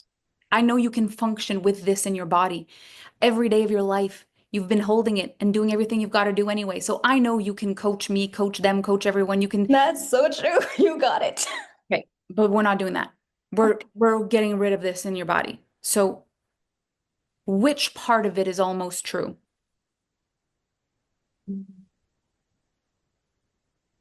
You know what? None of that. None. It wouldn't hurt you if none of it was almost true. It was easy to believe that it's true. It was so perfect. The story was just so perfect. Okay. It's just so perfect. Any logic The mind. story. Who's the one who said the story? Was that a person close to you? No, these are, yeah, I mean, in the business, yes, of course. Okay. And people, I was betrayed by my own people working in my team. Okay. And of course, they'll come up with something so beautifully connected that it sounds so perfect. Okay. So when I say it looks almost true, it has to look almost true or else people don't believe it. So what's the thing that's almost true?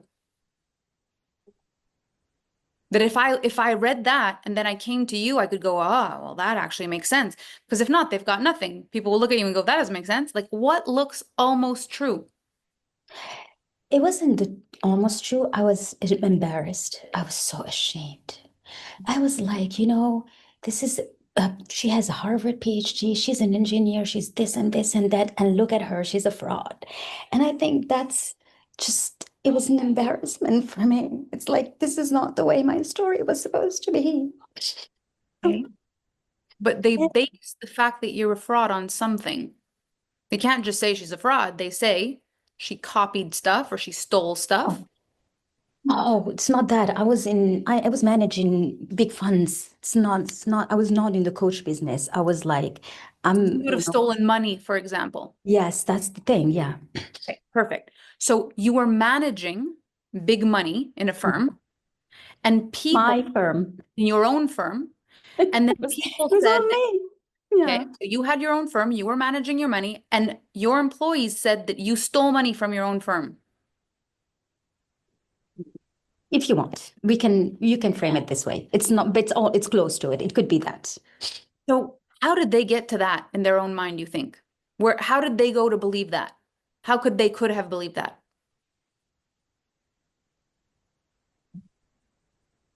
Uh, just destroying someone. It sometimes feels good being a woman in a very man-dominated place. Are they men or women? They're men. They're all men. They're all men. Okay. Just one that was like, yeah. Okay. So what is it that you had that could make this look almost true? Did you make a lot of money? Yeah, but I didn't have any. Yeah, but nothing stayed. It's all gone. I could have made a lot of money. That's true. That. Yes. If we Oh, go yes. back It again, was back when the it was story a nine-figure. It was a nine-figure fund. It was huge. Yes, it was big. Okay. So you have a nine-figure fund, and you have a nine-figure fund, and I these had not anymore. Nothing. had a nine-figure fund, and these people are saying that the reason you have a nine-figure fund is because you stole from it. You stole? Yeah, because I made up a whole story, and I could like it was all a scam, and this is what, and it was the whole thing was to steal from them. That's why I created this whole thing, Okay. and it was just yeah. Perfect. Okay, so let's stay here. So the people who claimed that you had stolen from them, they figured you didn't just steal from your own self, you also stole from them. That's the story. Yeah. Okay. Yes. So how could they tell another person? How could they tell me that you stole something? How would they make sense of that? How would you have done it? Did they explain how you would have done it? Yeah, of course. Okay. Yeah. How did They you made do up a it whole in their story? scheme. Tell They me. made up a whole scheme. What is it? That I took that and I went and I bought stuff for me, and they just mixed my private life with my business life, and they created the whole.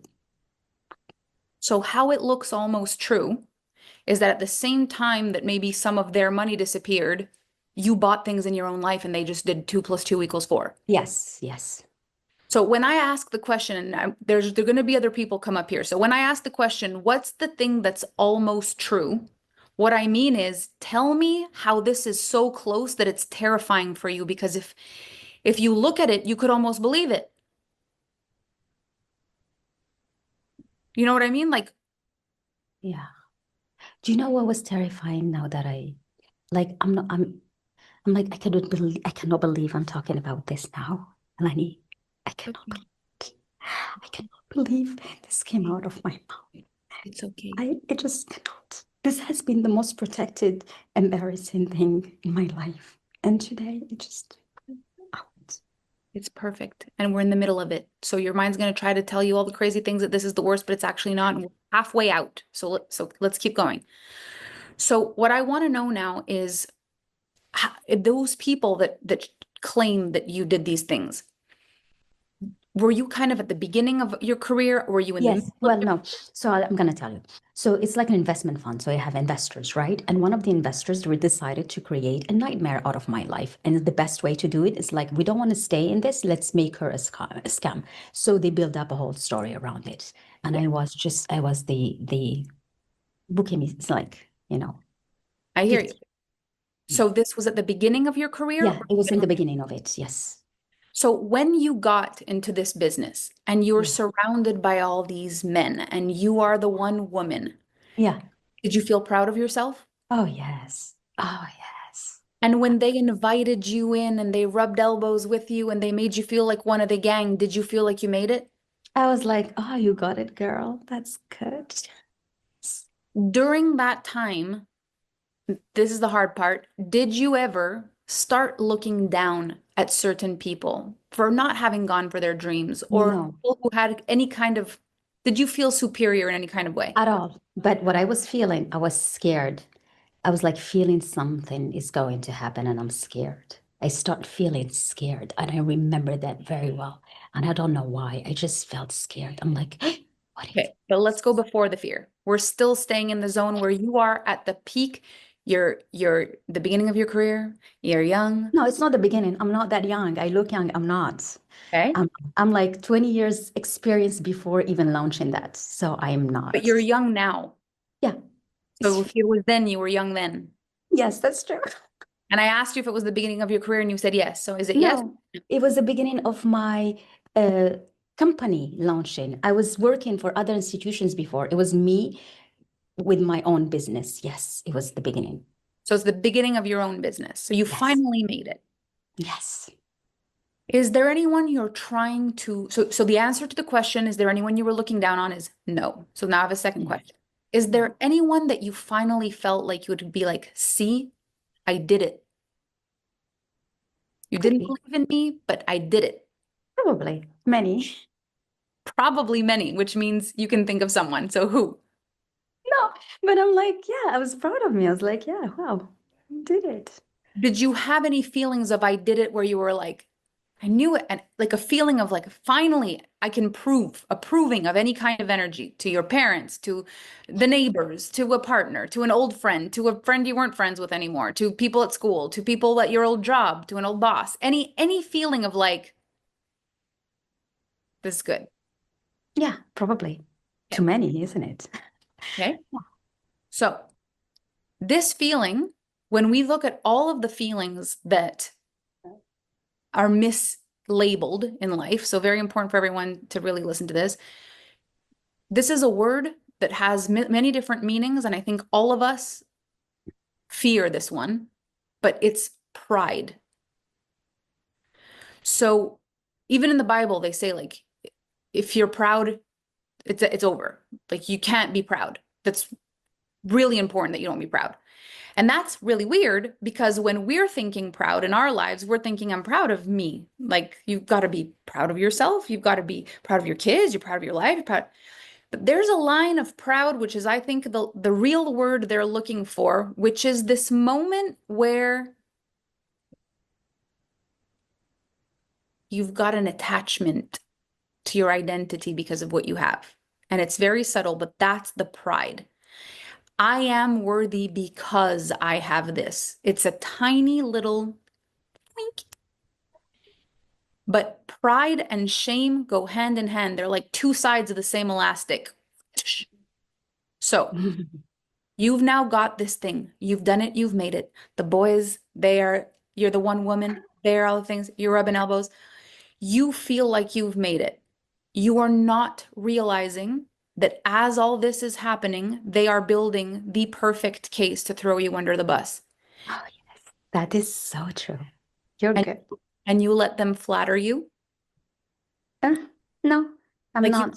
I the don't. feeling of No. feeling like you're one of them and you belong and you're part of the gang, like all the good feelings that they're pretending they're feeling, you let them let you feel that. You didn't Probably. see it. I didn't see it. You felt good to be one of the gang. You let them be, you're the one female, you're the one, you're part of the gang. You let them do that. You didn't see it. And so what do you say to you in the moment where they do that? When you realize they've built this, what do you think about you in that moment?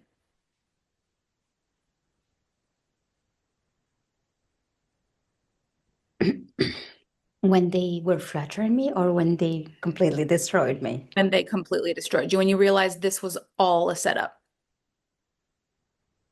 I said to myself, truly, I said there should be big wisdom here. I can't see it now, but one day I'll be thankful for what happened to me, for real. That's what I said. And I said, and I think what helped me, it was helped. I needed help from therapists, from psychologists. Otherwise, I'll go crazy. I mean, I had to keep my sanity, it's like I needed help. So I really went and I'm like, you need to take me in because otherwise I'll go mad here. And one sentence that they kept on repeating to me is like, they might have taken everything from you, but not your intelligence. And I'm like, maybe that's true. So I'm like, how can I rebuild me piece by piece? That's what I did. It's like I couldn't even sit on a chair. I would sit down on a floor because I was like, worth absolutely nothing. And I have 4 kids. Okay, so I came home and I saw my children. I'm like, no, they will never be destroying their mother because my girls, they need me to stay their own mother. So they rebuilt in me. I just worked on. And I promise the moment I do that, I'm going to help every woman not only go get better, but just make so much money. Because I thought to be, and I salute you, Melanie, you are such an angel. Because I needed to go get investors to have $100 million fund because I thought it's impossible to do it.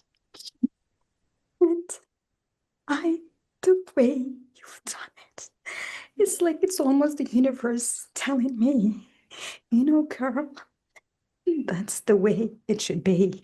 You don't go look for someone that ended up destroying me, right? Because I I want you didn't to believe. listen to me because you're doing the powerful thing again. And I know you've got that part. You've got to understand something. We've all got that you're a freaking badass and that you can handle this. But if we keep using that part of you, we're not going to get to the end of this. So are you still in with me? Yes. Okay. Now, when you realized what they had done, you've immediately gone into this beautiful story that you told me right when you came on to this. You've already told me that you're the best at spinning the story. So I'm not going to let you do that because you've already told me. I'm not sure the best. So I know you've spun the story. This is fantastic. But I'm going to tell you in your energy, in your body language, in your tone of voice, I will tell you what I picked up. And if it's possible for you to not get in your head and to not think I'm judging you when I'm saying this, if you can actually really be connected with it and find the truth, you answer me if this is correct. Okay. But when I asked you, although you gave me this most powerful answer, you also changed your voice and your body language like you had been victimized. They were like the villains and they had ambushed you. You were a victim of a situation in that moment until you got home and you saw your kids. And then there was a for them, I can be something for them. And you realized you wanted to do something for the world. But what it did to you as a person, is that in that moment, you were a victim of what they did to you. In your voice, in your words, that's what it felt like. That's what you acted like. Is that correct? That's true. Okay. So what happens in this moment is you don't want to be a victim. You want to be the person that built $100 million portfolio. Like the last thing you want is to be a victim, but you also don't want to be a scam artist. So now you're stuck because it's like a rock and a hard place. You're either a scam artist or you're a victim because where else are you going to go? Right? So you chose the victim identity because it felt like you only had two choices in that moment. This is not what you did for the world. For the world, you took on something else. But this is why this has felt and stayed locked in with shame. Because I think the first shame was accepting an identity because you thought you needed to. So if I would have told you at some point at the peak of your life, there will be a day that someone gives you an opportunity to live as though you're a victim and you'll choose it, what would you have said to me? At the peak of your life, when you were doing so well, if I would have said there's going to come a moment in your life, someone will put on a plate an opportunity for you to be a victim and you'll take it, you'll live by it. Would you have said, okay? Or would you have said, there's no way, that's not me? It's not me, actually. It's not me. No. So now the layer of shame is I didn't see it, but also now I'm a victim. Yes, exactly. That's so true. And I don't want anybody to know that I'm a victim. Yes, that's so true. But if they don't know that I'm a victim, then I'm the villain. Exactly. Yes. For them to think I'm the villain. Yes. So I have to never, ever have anyone find out about this because I'm ever only going to be one of those two things.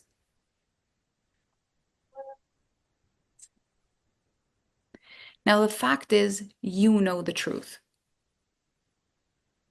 And it doesn't matter what anybody else says about the matter at all. It doesn't matter how it looks. What actually matters is what it is. And it's never been part of your journey to need someone to build this for you. And it's never been part of your journey that someone could break it either. And maybe you needed to find those two things out very fast. Wow. You are. We're not done. Stay with me. Wait, that was Now, my now, this is what I really would love for you to be able to see here. If these men felt ashamed that in comparison to what you had done, they looked a little stupid, they acted out of shame to do what they did. They're not actually even villains. Yeah, I know. You were so big that they felt not bad. Think about this. When you think about hurting a little bunny rabbit, you can't do that. It's a little bunny rabbit. But when you think of shooting a bear that's trying to attack you, shoot the bear. They put it in their brain that you were that big that they couldn't break you. They didn't do this to you because you were small. They did this to you because you were big. And if you would have really known that, and you wouldn't have let the shame take over, you would have been able to claim with power. This is what happens when little boys can't handle feeling ashamed.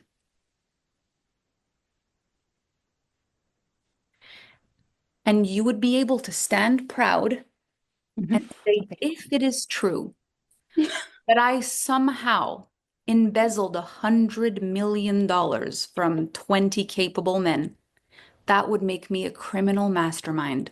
And I almost like the sound of that. I deny it all, but who knows? Either they're terrible people or I'm an evil genius. I guess we'll never know.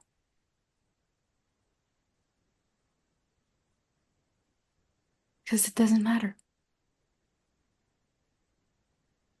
Even in their narrative, they made you a genius, a criminal mastermind. But because you're a woman, the shame that you could be bad has crippled you. Oh, yes. So what if you just owned it instead of running away from it?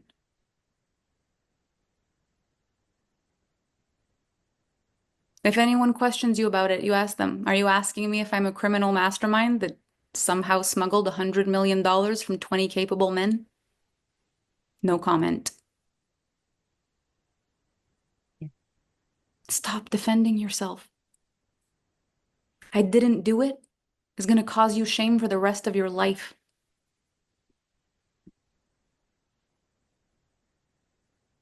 So what if you were allowed to be an enigma? What if you don't need to prove it and or run away from it? If you really have that much power, then you could do anything. They weren't able to prove anything or else you wouldn't be walking the streets. So clearly there's nothing there. There's nothing there. It's a story. It's a tale of an evil mastermind that somehow enchanted all these businessmen into losing all of their wealth. And then she walks out into the sunset, builds a second career, and becomes the mother her children always needed her to be. What a fucking story. And building a seven figure out of all of that, all from my behind Zoom. They didn't break you. They made you unbreakable. They showed you that you don't need their money or their help. And that even if they try to break you down, you'll just build something else next to them. Because lies don't break us unless we fear them.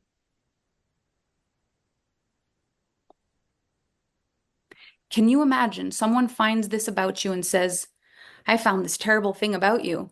And you say, what is it? And they say, well, apparently you did all this. Say, that's not makes me sound like quite the badass. Imagine if I'd done it. Yeah. I mean, the way you say it, it looks like the Queen of the South. And what else? So what? You are. The Queen of the South. If your kids ever read it, you could say, well, this is going to be your journey in life to choose if I'm a criminal genius mastermind or if I'm just your mom. I love that. Doesn't matter. No, It isn't I true. love the way you say it because that's the scariest part is this one is like, what if my kids find out?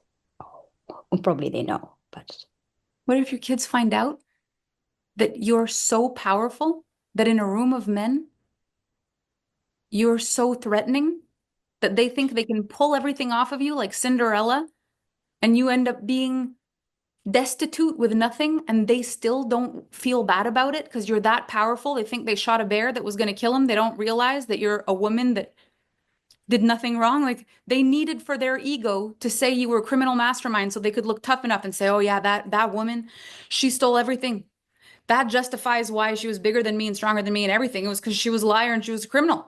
It's like, well, if I was a criminal, then I fooled all of you. So you're right back to square one. So I'm either a criminal who fooled you or joke's on you. Your ego made you do something really bad. You'll have to live with that. But I know my truth. It's not true. If your kids ask you, Mom, did you really do that? Say, well, let's look at it. Do you think I'm an evil criminal mastermind? I'd be flattered if you did, to be honest. Or do you think maybe there's another side to the story? Maybe we'll never know. yeah, approach it like, yeah, it's like just a normal thing. No more being scared of it or They took it once. You're going to let them take it for the rest of your life? How many $100 million are you going to give them? Because when you attach your power to the story, it's like you're an ATM for power. It's coming out of you every day. You could be Yes, stacking that's why it was about time to let go of this. Yes. And this is like a miracle day because you know how hard this has been on me. It's like, could never even tell anyone about it. That's because you started believing you were the victim you chose. Yeah, Because you would prefer to be a victim than a villain. that's true. I had just these two choices. Like there is no other colors. Well, there could be others, but The world is yours good. Like that. We've got When I wear it. got the rainbow. So from this point forward, this doesn't have a charge anymore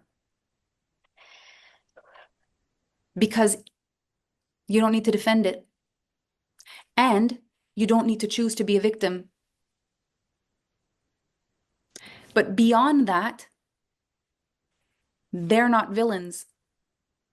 Because a villain would be a big bad guy that does a big bad thing, where that was a bunch of little boys that needed to look like you were a villain so they didn't feel so bad about being so small next to you. They're little boys. They're not villains. I did all those forgiveness letter and all of that. So You don't need to forgive them. You don't need to forgive them. It's way smaller than that. You don't need to forgive them. Forgiveness would mean they knew what they were doing. They don't even know what they're doing. They're lost.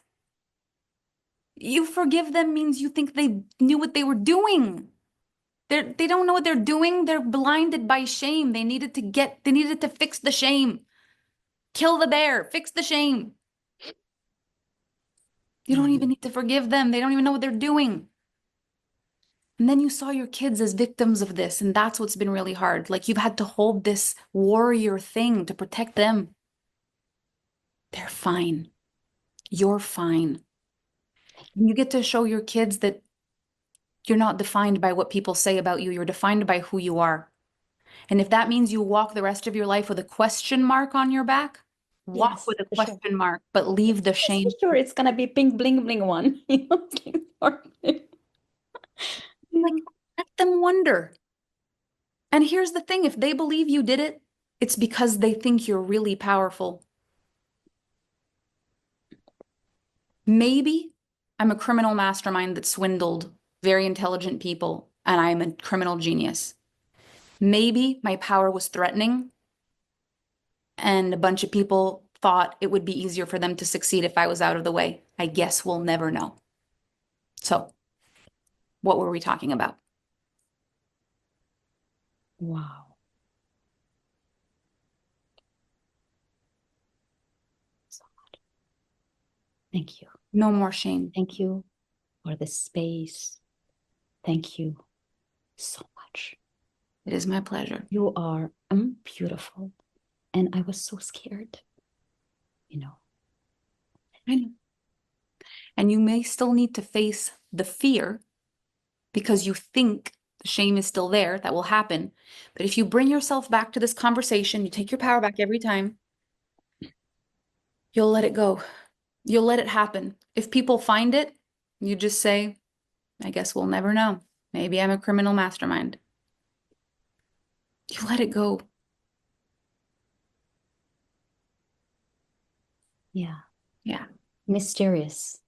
There is like something so mysterious about my identity that I will always keep. And I like to play that game, actually. Yeah. If you're pushed between choosing one thing or the other, choose both. When you choose both, you're a mystery. Yes. Oh, this is brilliant. Brilliant. You are brilliant. You know that you are so brilliant. You are like, on t'adore. Tu sais, Mélanie, I'm serious. T'es la meilleure. Viens au Maroc, j'ai envie de faire un gros câlin. Merci d'avoir partagé avec moi. Merci, merci à toi, tu sais, mais vraiment, je n'ai jamais pu en parler à personne, you know. Merci. Merci. You did a very brave thing. You were a representative for a lot of people today. I So know. thank you for I can this. see in the chat. And thank you for all the love. You are beautiful and you attract only beautiful people. Thank you so much. Thank I you. love you so much. Love you And I so wish you much. all the best. Thank you. Thank you. And I wish one day I will just get to see you for real. Maybe you will. I think so. So this interaction shows us a lot of things. And I want to start with the first thing I really want to point out in this is when we are facing our shame, the thing we do is we pull on our power. And this is what I realized I did with the Reddit thread. So when I'm facing fear, I pull on my power.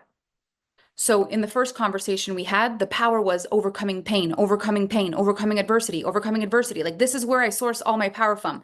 This is how I know that I'm strong. So I'm feeling shame. Let's talk about the strong stuff. I'm feeling shame. Let's talk about the things I overcame. I'm feeling shame. Let's talk about the ailments I overcame. I'm feeling shame. Let's talk about the things I overcame. Let's talk about the illnesses I overcame. Let's talk about the pain I went through. Let's name them, even though they don't make sense back to back. I broke my legs. I got pregnant. I did this. I gave birth. I lost my everything. Like, let me just talk about everything that I possibly can talk about that will stop, that will mix with the shame and cause just subside. In this one, it was intellect. Okay, and then this is the coaching that I want to say, and this is how I did it, and this is how I went, and this is how I saw it, and this is how I spent it. When I walked home and I thought to myself, no one will ever take my power. Your intellect is the part you've got. We know that. I could have built a Reddit thread that was positive based on what we were doing. That was not the hard thing. There's nothing wrong about that part. The issue is you try to put that part on top of the shame part. The shame still lives underneath. And now it's in a humid space because you've put stuff, hot stuff on it. So it's going to come out like a big, strong tree, oak tree in the middle of your big plans. It's like it's written in the stars. It will find you. We really want to be able to see, like, if I look at the shame and feel the shame and I'm not doing this to hide the shame, then the shame lives and this is built. Everything is stronger this way. So I want you to notice when you're feeling the pull to bring in your strong thing. Okay? I'm going to bring on Brianna.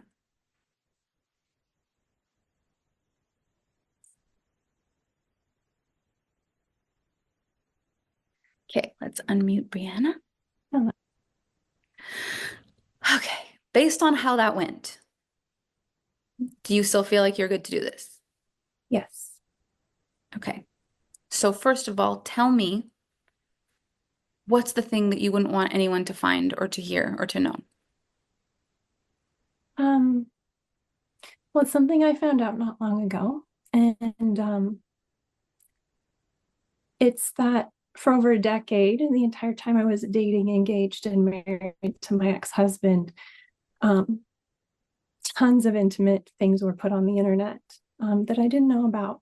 And somebody found them and let me know that they were attached to every business I've ever had, my full name, all my socials, and anything anyone could ever look up about me, trying to hire me for any of the things that I do.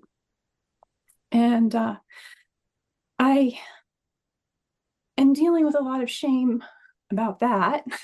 No one wants to be seen having sex on the internet unless they want to be seen for having sex on the internet. But I'm having, as I've worked through a lot of that, I'm having a lot of shame around that I've spent the last few years trying to erase myself from the internet. I've kept myself small. I've hid from spaces I know I belong in. I know the universe had my back because it was the day before I was about to launch a program that I had 20 years in the making that had my face and name all over it, that I found out. And I thought, nope, we're pulling the plug. I don't want anybody looking for me anywhere on the internet, because if they do, this is what they're going to find. There's a lot more details to that, but the shame right now is that I've been hiding and I want to come back to the internet. And I'm afraid to send people there to find me because I'm afraid of what they'll find. Because it's hard to clean that stuff up. And I don't know if I'm ever going to be able to.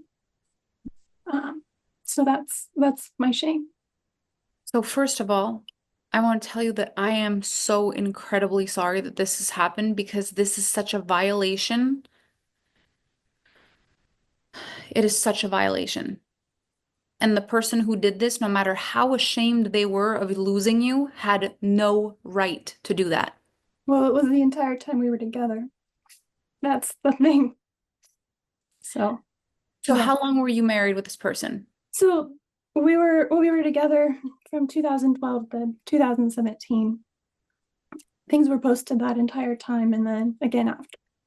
Okay. And then it was found and compiled and attached to all of my businesses and everywhere that I could possibly be on the internet. And I just had no clue. Was it attached once you broke up or while you were still together? The whole time. The whole time. Okay. And so this person, have you ever confronted them or had a conversation with them about it? Yeah, they denied it. And I've talked with the police and lawyers and whatnot, and because they denied it and it's so long ago, there's nothing that they can do. So Okay. And when they deny it, mhm. did you ever ask them if they ever sent the videos to anyone? Yeah, they said, oh no, I would never do that. That's weird. I must have been hacked or something like that, you know. So a whole story. The whole story. Mhm. Okay. So there are two pathways in this moment, because I can feel that your conviction is that this person did it. I'm not even concerned whether this person did it or not. Let's say they were hacked. I think for me, it's more of a, this is life now with things on the internet. And Right. I have a lot to share and I want to do that. And I'm ready to face the shame of what if people find out, and what if I don't get rid of it? And how do I be visible when there's a lot that I don't want visible? Got you. Mhm. But here's the thing. Your thing that I'm seeing as a pattern that's coming in is being lighthearted about this. Oh yeah. So we're not going to do that, because Okay. I know you can survive by being lighthearted is how you've gotten here. So we already know you have that strength. So every time you do that, I'm going to say, don't do that. We already know you can do that. Okay. So do you feel in your gut that this was him? And when you asked him, was it you? Did you feel it was him and he lied? Or did you feel like it was him and he was afraid? Or do you feel like it was him and he disassociated and really somehow told himself he didn't do it? No, yeah. He lied. So did you confront him while you were together or when you were apart? No, I found out about 4 years after we divorced. Okay. Yeah. And when was everything attached together and linked to your business? Was that after you were not together anymore? Mhm. Okay. Did this person have any? Well, it was during and then again after. And I think other people found it and also started spreading it that way too. Got it. So did you Mhm. used to fight this husband? No. Did he like what was the dynamic? Was he would people, this is a weird question, but would people have said you were out of his league? Hmm. No, Would people have said he was out of your league? no, You guys really had the same intellect, emotional capacity, finance capacity, physical, everything. You were really neck and neck, the same. pretty close. What was the difference?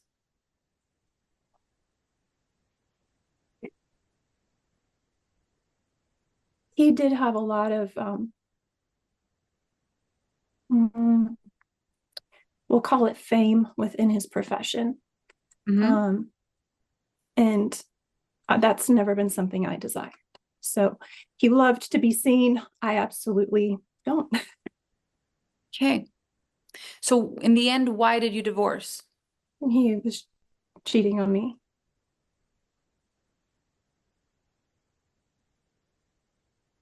Okay. If you took a video of me, an intimate video, and you posted it on the internet, how would you expect I would feel?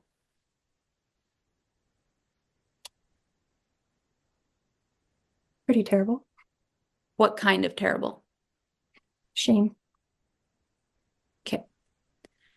Have you ever in your life felt mad at someone and the immediate want was for them to be mad too? Have you ever felt that? Like, have you ever felt that? Even when you were a little kid? Mm, probably, yeah. Have you ever felt like sad? Someone made you feel sad and then you were like, "Mm, then you're not my friend either." Kind of energetics. Have you ever felt happy and wanted to give happy back? Mhm. When people have shame, they cause shame. Mm. When they're doing things, not shame where people have made them feel ashamed. When they are doing things they know are wrong, when they are creating shame in their lives, when they are ashamed of themselves, not ashamed of what people would think, not ashamed if people find out, shame because of who I am. That eats a person alive. And so whenever he felt shame, and not even necessarily because you did anything wrong, sometimes maybe you were just so perfect and it made him feel so ashamed. He cheated.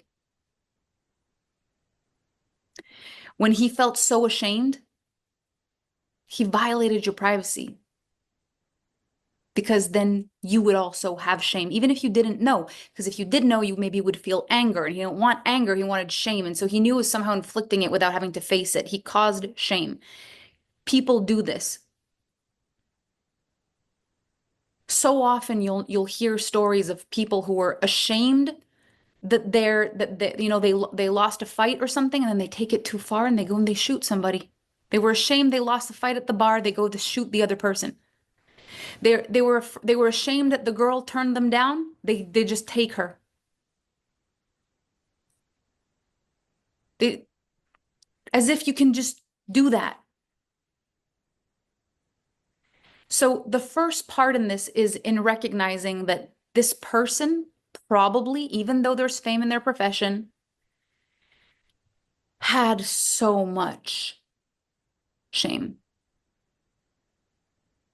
And it could run so deep. It could literally be that someone had a video of them and they said they were going to leak it unless they had a better video to give them. This could be bigger. They could be so big. We have no idea. But what we know is this. I found out and it's bigger and yeah, it's pretty bad. So Yeah. it made sense why. Mhm. So it's like, if I don't give you something better, my shame will come out. So let's just do this. And worst case, we'll figure it out. Like, and then Yeah. we don't figure it out. But the big part in all of this is you didn't do anything wrong. No. But the feeling is like, how did I not know? How did I not see? How did I trust? Why did I, all of that stuff. And so you have this story about you that you're supposed to know people so deeply, or else it invalidates something about you. So what is that? Who are you for the world that you weren't for yourself in that moment?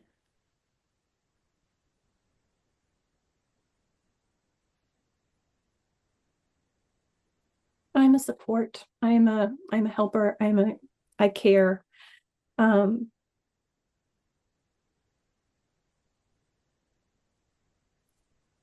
in that moment. Who am I? Like, are you, what in your profession, are you a coach? Are you a mentor? Are you a guide? I mean, I'm a mentor. I help women in perimenopause with their skin. So everything I do is about skin. So when people search me in skin, it's that. Okay. Sorry, lighthearted. Do, Um, do and you help people? Do you have an intuitive side to you? I do. I help people through a lot of shame and embarrassment of the things that are happening with them that they don't talk to anyone about, that they're embarrassed about. And I'm very supportive of that. So at the end of the day, your intuition that is one of the things you deeply rely on for all of your gifts and who you are got questioned in that moment. Because like, how could I have not known if I'm so intuitive, if I'm so in tuned, if I'm so, this is the gaslighting thing where we question ourselves just because we weren't perfect in a moment. And then it's like all of your certainty in who you are starts to wobble. And the shame is not just what if they see my naked body on the internet? The shame is what if they think I'm the kind of person this stuff can happen to? Mm-hmm. And you don't want to be the kind of person this stuff happens to. Or that chose it. Because Or- there's a lot of things out there that look like I actually put them there and that I'm offering those services. So you're either the villain Mm-hmm. or the victim. Mm-hmm. So you've chosen neither one of them and you've been hiding. If you're stuck in a hard place between the villain and the victim, you've got to be both. Yeah. So if you actually face this in a different way and you said, let's say you chose this, Mm-hmm. then what?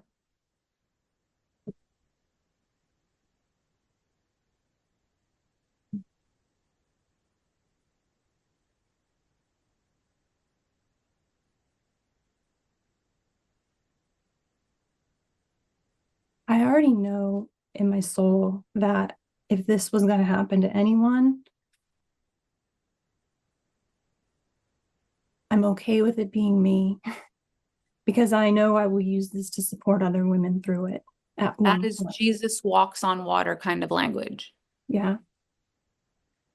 Like, I want you to forever remember the words that just came out of your mouth in that situation, because this was not lighthearted. This was real, and it was the most solid thing you could have ever said. I don't know that there could have been a stronger thing you could have ever responded to that question. If you are a villain, if you chose it, the first thing that comes to your mind is if this is going to happen to someone, then might as well be me because I'll use it for good. What this tells me is maybe even your soul somehow chose this because a breakthrough is supposed to come through for you. You're going to be a vessel for something so much bigger than this. So let's say choosing it doesn't mean the cheap thing that someone who's also ashamed of their body themselves, their choices, may be facing if they ever found it. And instead choosing it as a higher purpose, choosing it. Let's say you chose it in a higher purpose, that you would be the one to hold this somehow. Can you handle that? I don't think I can yet, but I know I will one day. Okay. Why can't you handle it yet?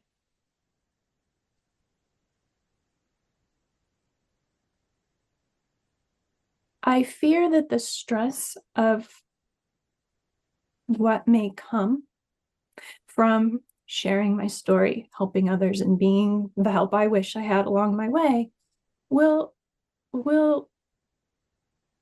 deeply affect my well-being and my health. And so right now I'm bolstering myself up to be strong enough to be But the why help do I you wish I do had. that? Why do you need to do that? Why do you have to do something in order to be? I'm terrified of it. Um, the stress tanking my well-being. Because it did, and I've come out of it, and I don't want to get sick again. For sure. Mhm. But is the stress would come from you claiming it and you talking about it, or the stress is just from accepting maybe somewhere in a higher life I chose this? The talking, now I have legal ramifications if I speak of it. I have to be very careful.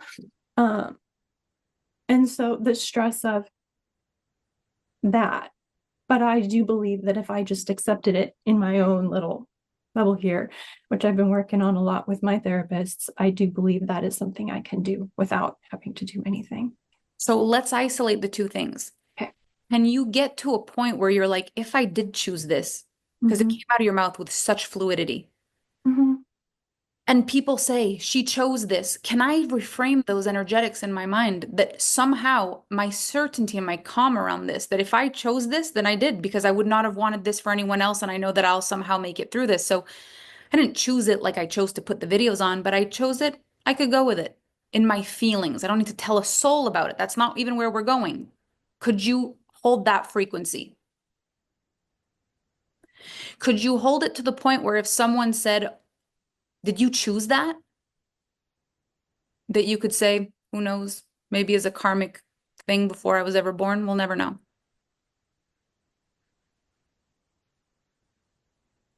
I want to say no, but I think that I could. I think that you could too. So you wouldn't need to talk about it. But if anyone ever brought it up, like, did you put that on there on purpose? Maybe some God-led mission put it there on purpose, but it would have been a decision I made long before I was ever born. I don't think I've ever had the courage to post that now.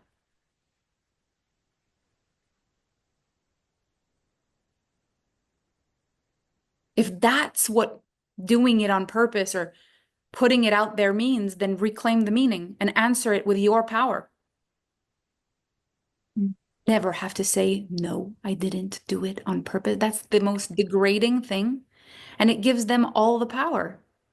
But in your answer, they'll have to deal with their own shame of having projected something onto you, of having had their own insecurities, of having put something on you that was incorrect, and the grace that you dealt with it with.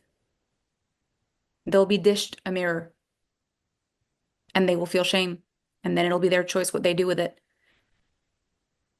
But you hold up the mirror. You don't take the shame. You know the truth. Okay? Now on the other side. Your answer held both sides. So if someone said, oh my God, I'm so sorry this happened to you, you also don't want to hear that. But what if you said, maybe a version of me long before I was born had some sort of karmic plan? And they saw your power in that moment. If it was going to happen to anyone, it might as well have happened to me. You must have made big plans before I came here, still waiting to see how they unfold. And people would be met with shame of feeling like you were not strong enough, that you needed help, that you needed support, that you needed this. Or they'll be met with, wow, you're so strong. You're amazing. You're whatever it is. But that's their stuff anyway. It doesn't even matter. All that matters is that you didn't pick the shame back up because they mentioned it. You didn't pick the shame back up because they saw it. You didn't pick the shame back up because you need to justify or explain or tell the story ever again.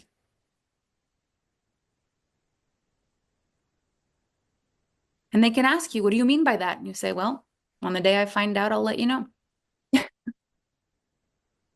If you can't be only one without disempowering yourself, be both. Be the space in between. When you're the space in between, you're an enigma.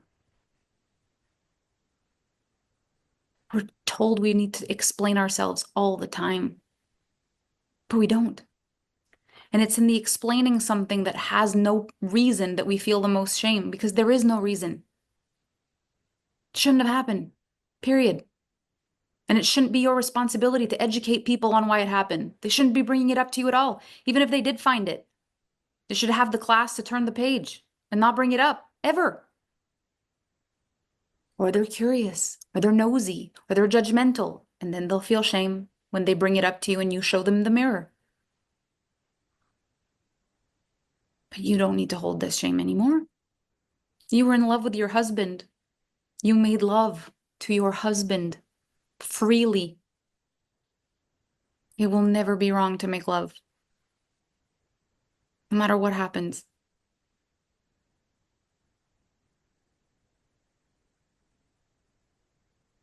There's nothing to be ashamed of. Not if you really trust what came out of your mouth there with no prompting for that. I've never heard an answer like that. I've said answers like that. I've never heard an answer like that. I know what it takes to say something like that. Maybe it's because I was born on Friday the 13th. Were you? Oh my God, that just made me love you even more, if that's at all possible. You're a lucky charm. But you needed to see that nothing can break you somehow. You needed to see it, not just think it, not just believe it because it's probably true. You just, for some reason, it's part of the assignment. You had to know it for whatever's next because leaders are bridges and bridges are tested. And when this no longer has an attachment, it'll disappear when you don't need it to anymore. When you're like, doesn't matter the way I address it. People either realize they should never have brought it up or they learn something. I have no attachment to it anymore. On that day, you're free. And that can be today. You moved through yours very quickly, which had me raise my hand. Like, I want to move through stuff like that quickly. So thank you. It's my pleasure. I appreciate you. Now, in this moment, while we're still on the call together and we're in the zone together and I'm right here, yeah, does the shame feel a lot less than when you came in? Well, I faced my shame speaking about the most shameful thing to however many people are here, which is great practice for real life and what I would actually like to do with it.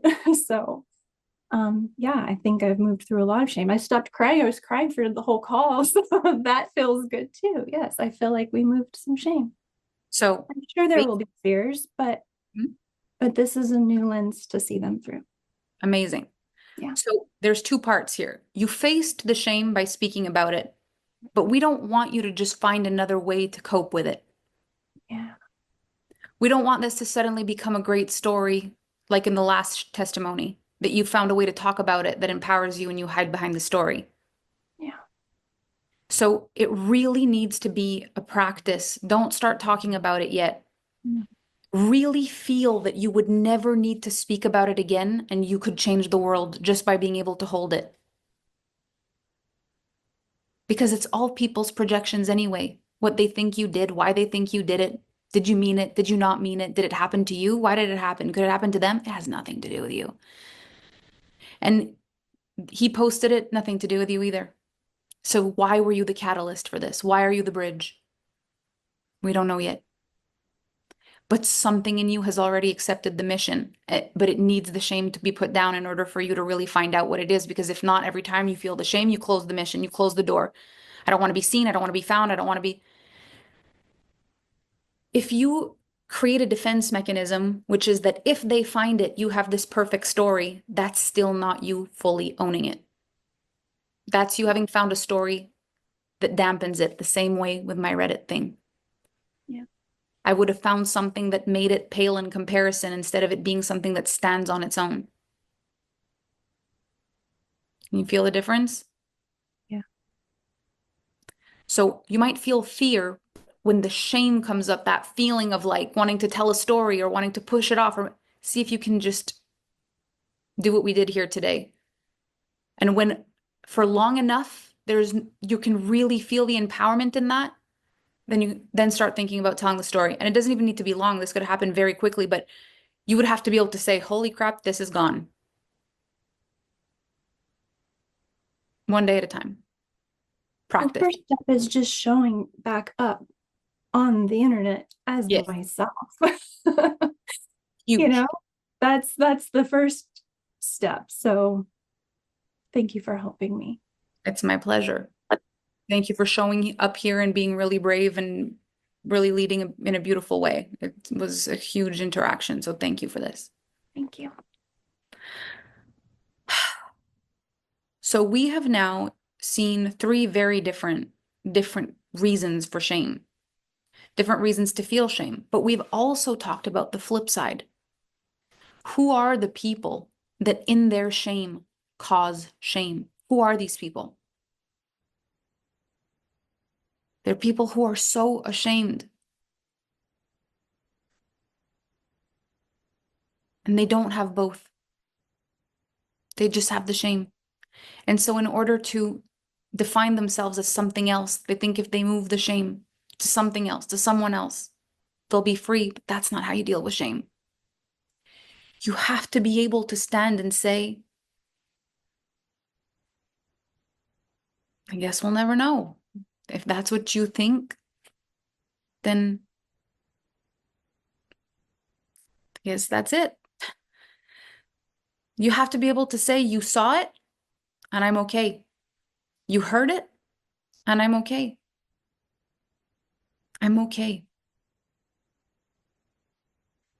Sometimes we hold shame for things that aren't even ours to hold. Someone did something to you and you feel shame because you should have seen it, because you should have known, because maybe if you hadn't, I felt all of those things in my life. Maybe if I weren't wearing that. Maybe if I hadn't stayed out so late. Maybe if I would have trusted myself, maybe there was an intuition. Maybe if I would have been more this, maybe if I would have been less that. At the end of the day, it's like,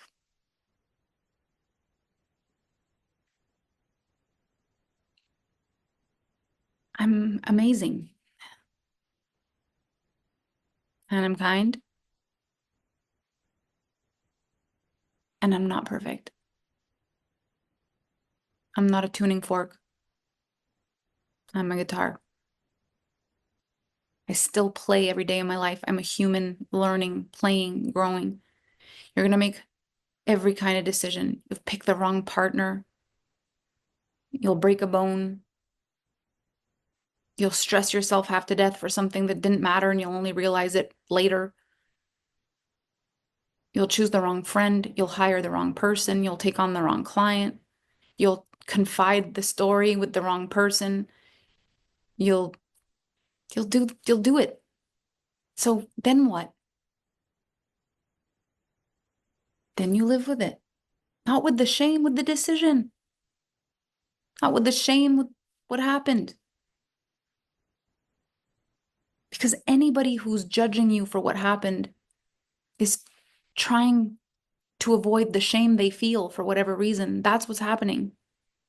Every step of the way, that's what's happening.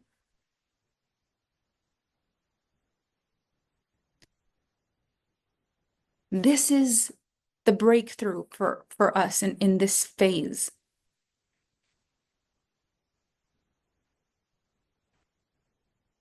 It's not ever one thing or the other thing. It's somewhere in between. Everything is somewhere in between. All the people on the Reddit threads, they're not psychopath, evil people.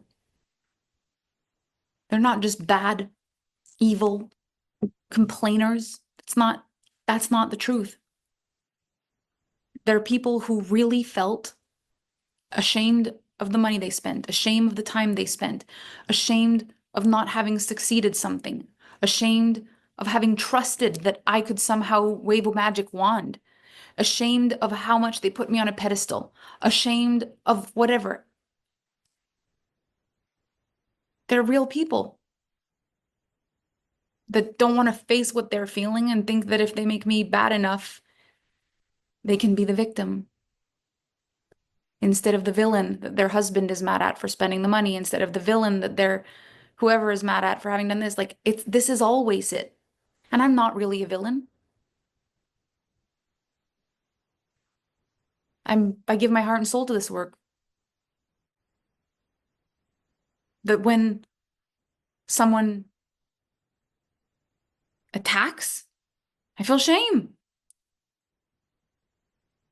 And maybe I didn't continue a conversation and I shut it down because I was like, you know what? You don't get to talk to me like that because I felt shame. Maybe I've, been so worried and so hurt by stuff that I've not been open when someone wanted to vulnerably explain why they'd been mean or bad. Maybe I didn't have the tuning fork energy in that moment to hold myself through a discussion after I felt I'd been hurt. Maybe I protected myself and said, no, you can't access me anymore now.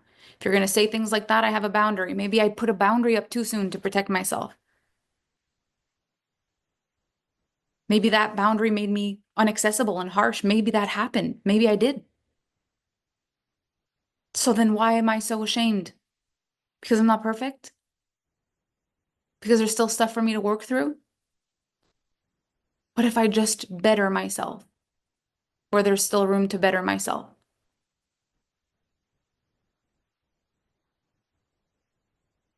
It'll never be true that I'm what they say. And there's no amount of me making them a villain that's going to make it true that they're a villain. So why are we doing that? In the middle, there's a question mark. And that's life. You get better as you can. You forgive, or you realize people don't even know what they're doing. They don't even realize what they're saying. It's like you imagined that I was something too big. I'm a human. I'm doing my best with you. You've got to take it for what it is. We go as far as we're going. You can't expect me to be perfect for the rest of my life. I'm not Buddha. I'm not living on a rock with no external circumstances. I might need to move a call. I could get sick and move a program back. I may open a Reddit thread that accidentally doesn't work. And then you've got to wait and not be in the draw. And then you're mad. Like, I'm going to mess up, but I'm going to also lead to the best of my abilities. And I'm going to learn every step of the way. And I'm going to be super transparent every time I learn something, because I think this is the key for us. If no one's perfect, then we're all learning and we're all moving, and then everything's possible and all the timelines are possible. And something that felt impossible to access, like me literally speaking about a Reddit thread, becomes possible. Me actually letting go of the whole, like, they're mean and they don't like me. It's like, they're not.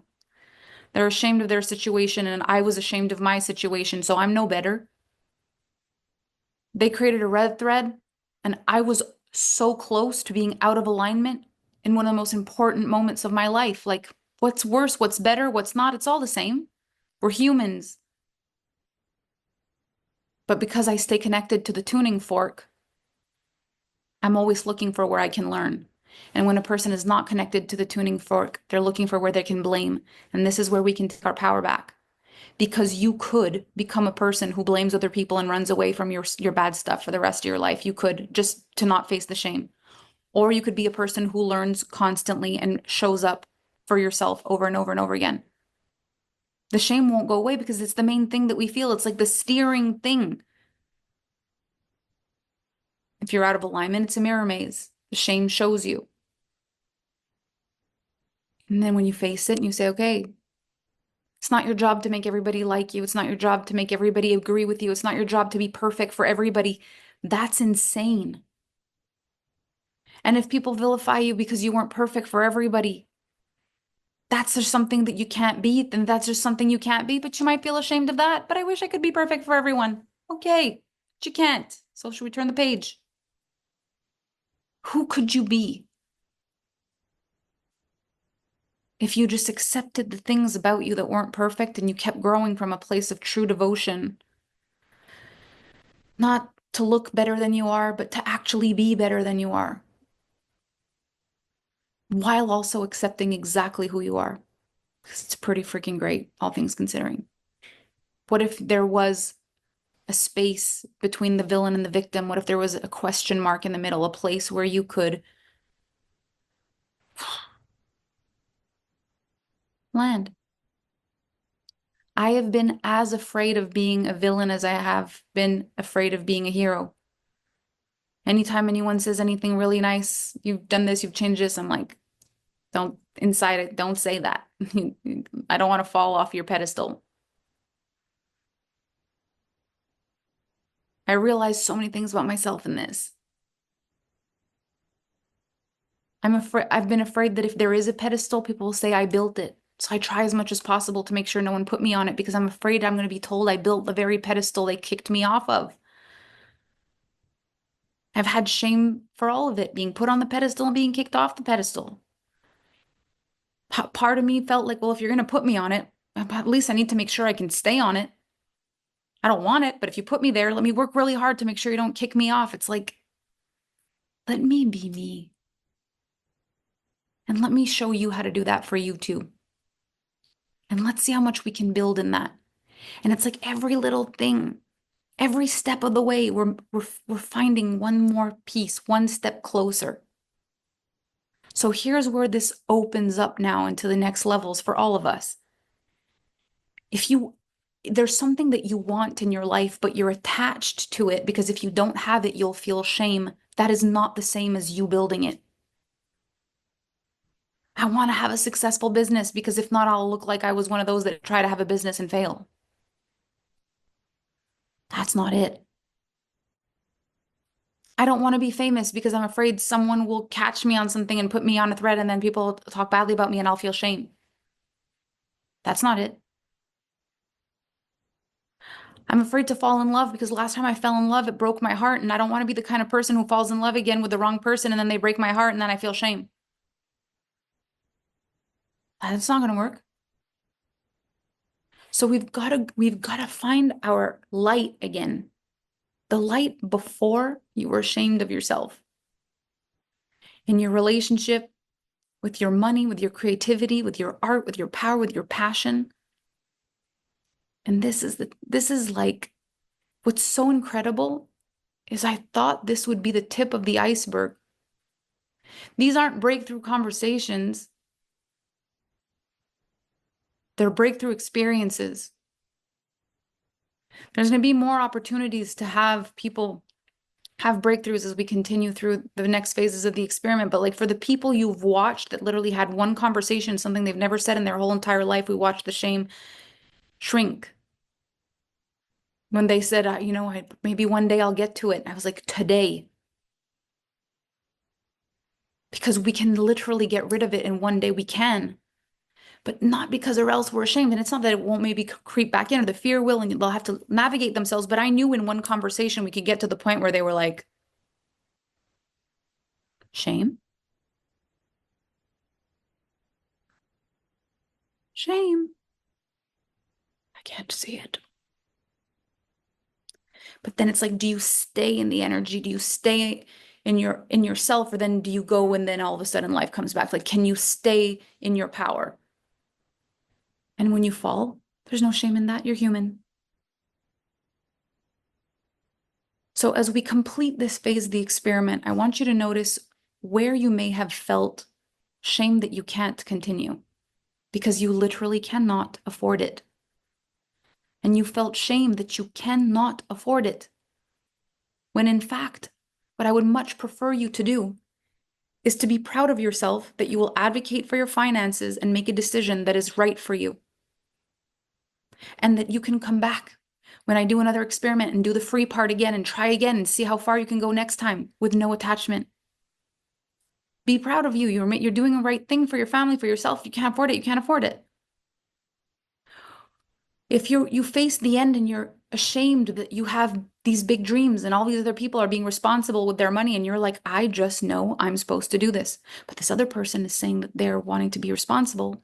Maybe I should be responsible, but I feel like I should be in this next thing. And what if I mess it up? What if you mess it up? Who cares? You want to do it? Do it. What if I fail? What if you're ashamed? If you know you can't do it, don't be ashamed. Don't do it. If you know you don't want to do it, Melanie, I love you. And also like, I feel like I don't want to do it. I don't want to work on me anymore. I want the summer, I want to drink sangria, and I really don't want to think about anything. Am I terrible? Have I given up on my growth?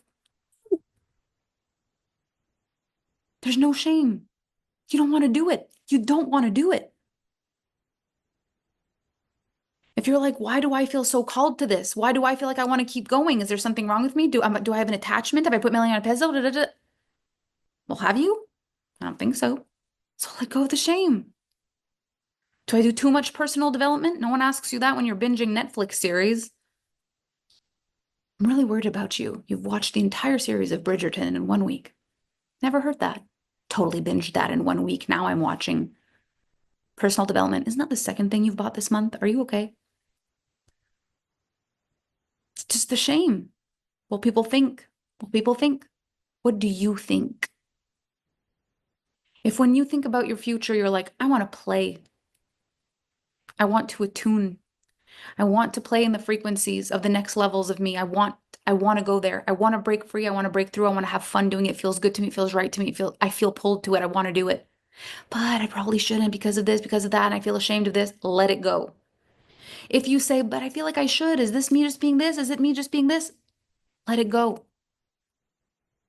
My biggest dream for you is if you could imagine an energetic portal. There's 2 doors. There's 1 door forward into the next step, 1 step closer. And there's 1 door in the back, walking backwards, leaving the experience, leaving the experiment. And your only job is to walk through that door with no shame, to be proud of your decision. And not the kind of proud where you know you're not proud, but you're saying you're proud to get validation. Actually proud. I'm proud of me that for the first time I faced my financial situation and I'm going to do the right thing for me. And I'm not ashamed that I don't have the money. I'm proud of myself that I looked at it and I didn't tell myself some BS story that I don't care and it doesn't matter and I'm just complete. I'm proud of me that I actually said I wish with all my heart I could do this and I just cannot, and that I faced my shame. And I'm going to go back and I'm going to do this experiment again whenever it comes in and I'll see how far I go. But I am proud of what I've faced, and I will never feel shame, not towards another participant, not towards a coach that tells me I should buy something, not towards a person who tries to sell me something, a jewel, a car, a thing. Never again. If I don't have the money, it is not a shameful thing. It is just what it is. And I'm complete with that story. The end. And you walk through the portal out. If you feel like this is my calling, this space has given me so much and it continues to. And I choose this because it is calling me. There's nothing wrong with me. I don't think I'm broken. I don't need this. I choose this. I'm not going to lie to my husband about it. I'm not going to lie to anybody about it. I'm going to walk through that because I choose this, because I know it's meant for me. And you walk through that with no shame. Because wherever you walk, whether it's 1 step closer or whether you go back outside of the experiment, if you can walk through the portal without shame, you will be different when you land where you land. And then life will present you something else, whatever that is. I have big things planned for us. God has big things planned for us. If you can take your power back in this course, and remember, this was the time you left without the shame holding you back or pushing you forward, like you took the walk and you brought whatever you needed to bring with you. It will change you forever because you'll always remember you could do it. Our job is to be better at facing our shame because all of our problems stems from that. We don't want to attach ourselves to the things that we create. We just want to want them. I want you to want to make money because it's fun. I want you to want to feel free, to love, to feel passion in your life because it's fun. Not because it's putting a Band-Aid on what's hard. Not because you should. Not because it's missing. Because you want it. Because you want to feel alive. Because it's the sound you make when you strum your guitar in the frequency of the God zone. It's everything. It's all of you. I want to help you build from a place of absolute God zone energy. And for that, whichever portal you walk through, You own yourself. There's going to be more pre-work, and I am actually going to pick 10 people for the draw. But instead of doing it the way we did and pulling and pulling and pulling and pulling and pulling 10 people, I'm going to have the Alpha Femme team pull, and I'm going to make a post, and I'm going to tag all 10 of you in the group. You will be able to use your ticket. If you haven't bought this next phase yet, this 444, you'll be able to use it for this. If you haven't bought this, or you have bought this, whichever, you can also use it and see how far you can get in the experiment before you need it. If you're like, I can buy the 444 myself, let me do that. Let me hold on to this golden ticket. It might be worth a higher price later. You get to do that. You get to hold it as long as you want, or you can use it now, whatever you want. I have a feeling that I would love the experience of seeing if the Reddit thread is going to come back. I don't know what's going to happen. But I realized something so powerful about this, and this is what it is. I'm not going to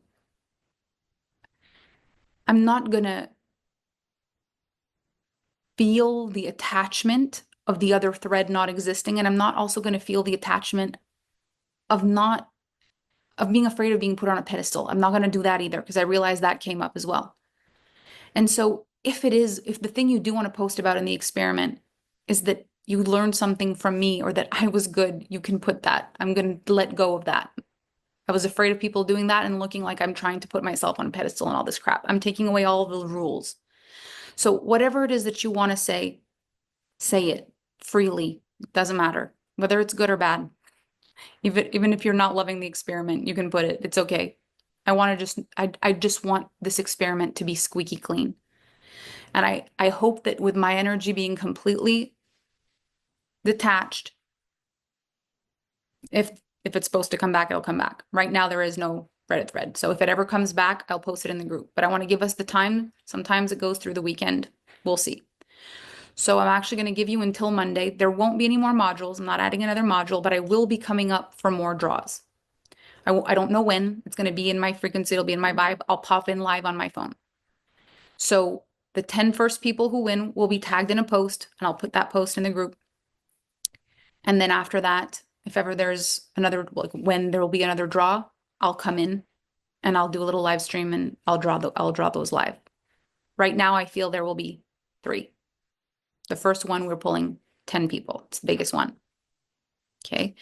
So if you've not yet put yourself in the draw, the only thing right now is to just join my Substack blog that I created and contemplate the post that's on there. That's the only way for now.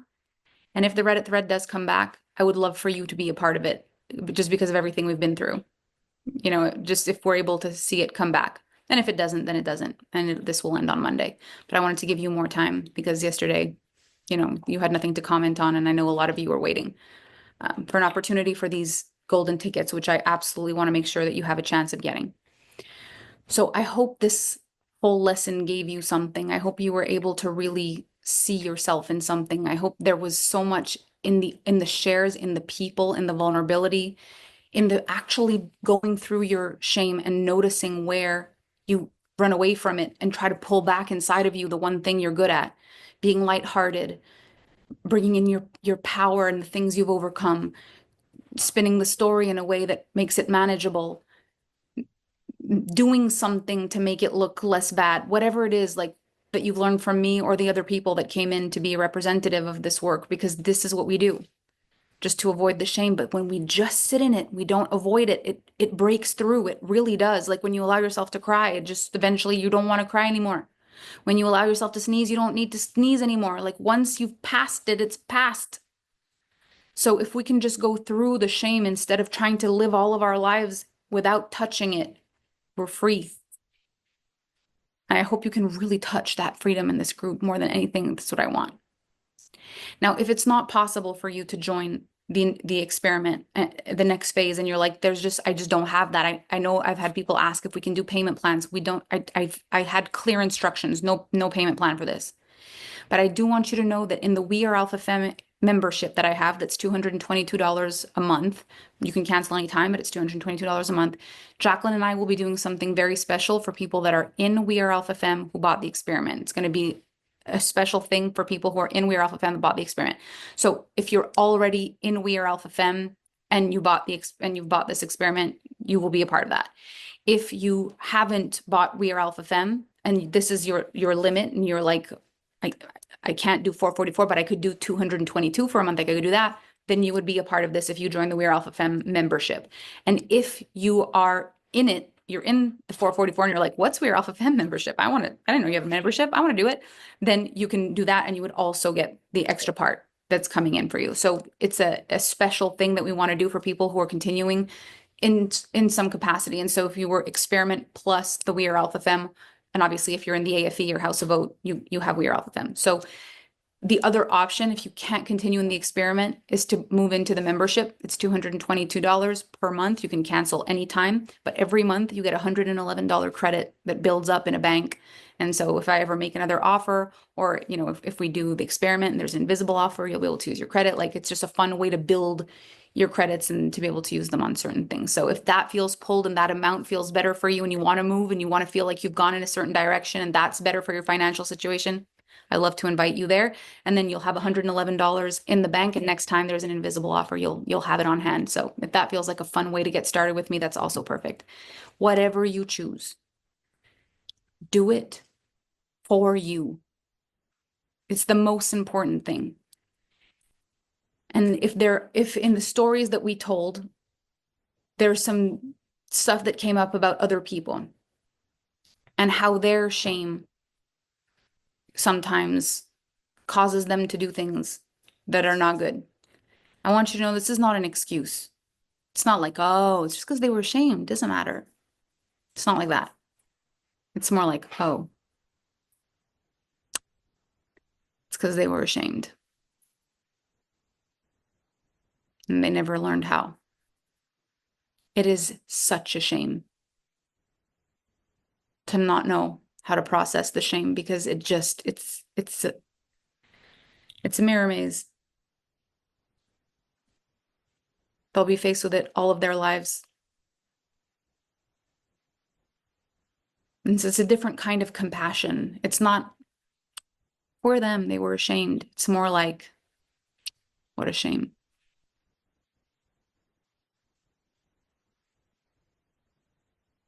What a shame that they couldn't handle themselves. And when we can't handle ourselves, that's also what it is. What a shame. It doesn't justify.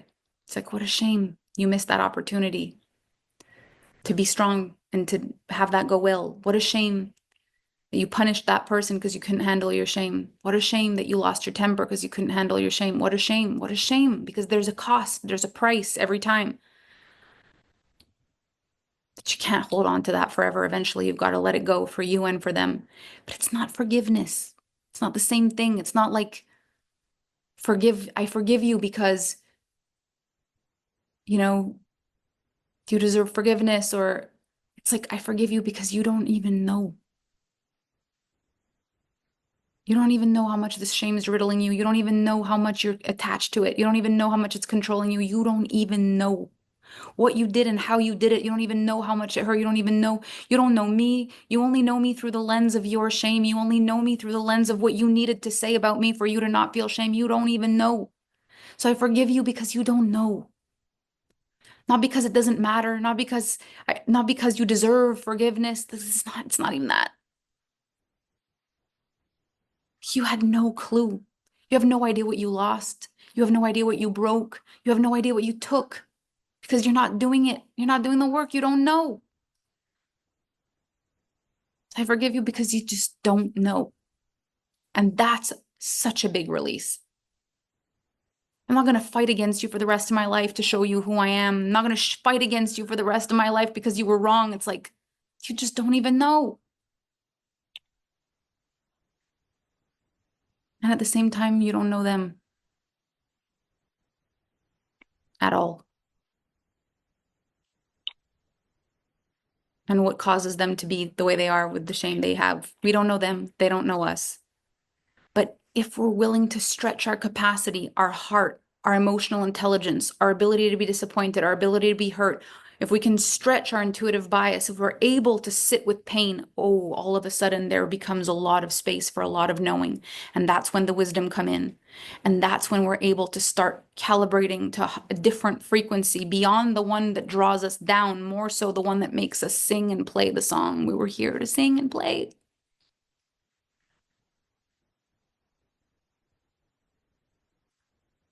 So whatever you got from this call, I hope you play more and you sing more and you attune more to the sound of your own magical instrument. Not because you need to or you're attached to it, but because you get to live fully. And at the same time, whatever it is that's been holding you back and making you be a little less of yourself, just remember who you were before you were ashamed of yourself. Put it down.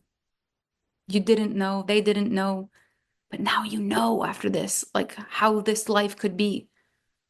You can go to the edges of it. I'm going to continue to post to work every day until this phase is over. We're going to close the group on Monday at 6 p.m. instead of Friday at 6 p.m. So we'll give you the weekend. We'll extend the closing, and I will show up 2 more times with a draw. The first draw will be posted in the group. There will be 10 names drawn, and you will have a golden ticket, which you can either use for this phase or a future phase, as long as you stay connected to the experiment. And if you feel this is complete for you, you're done, you can stay all the way till the last minute. On the last day, we'll make a post and ask you guys to remove yourself so it's easier on the team, and that will be complete. The experiment will disappear on the last day.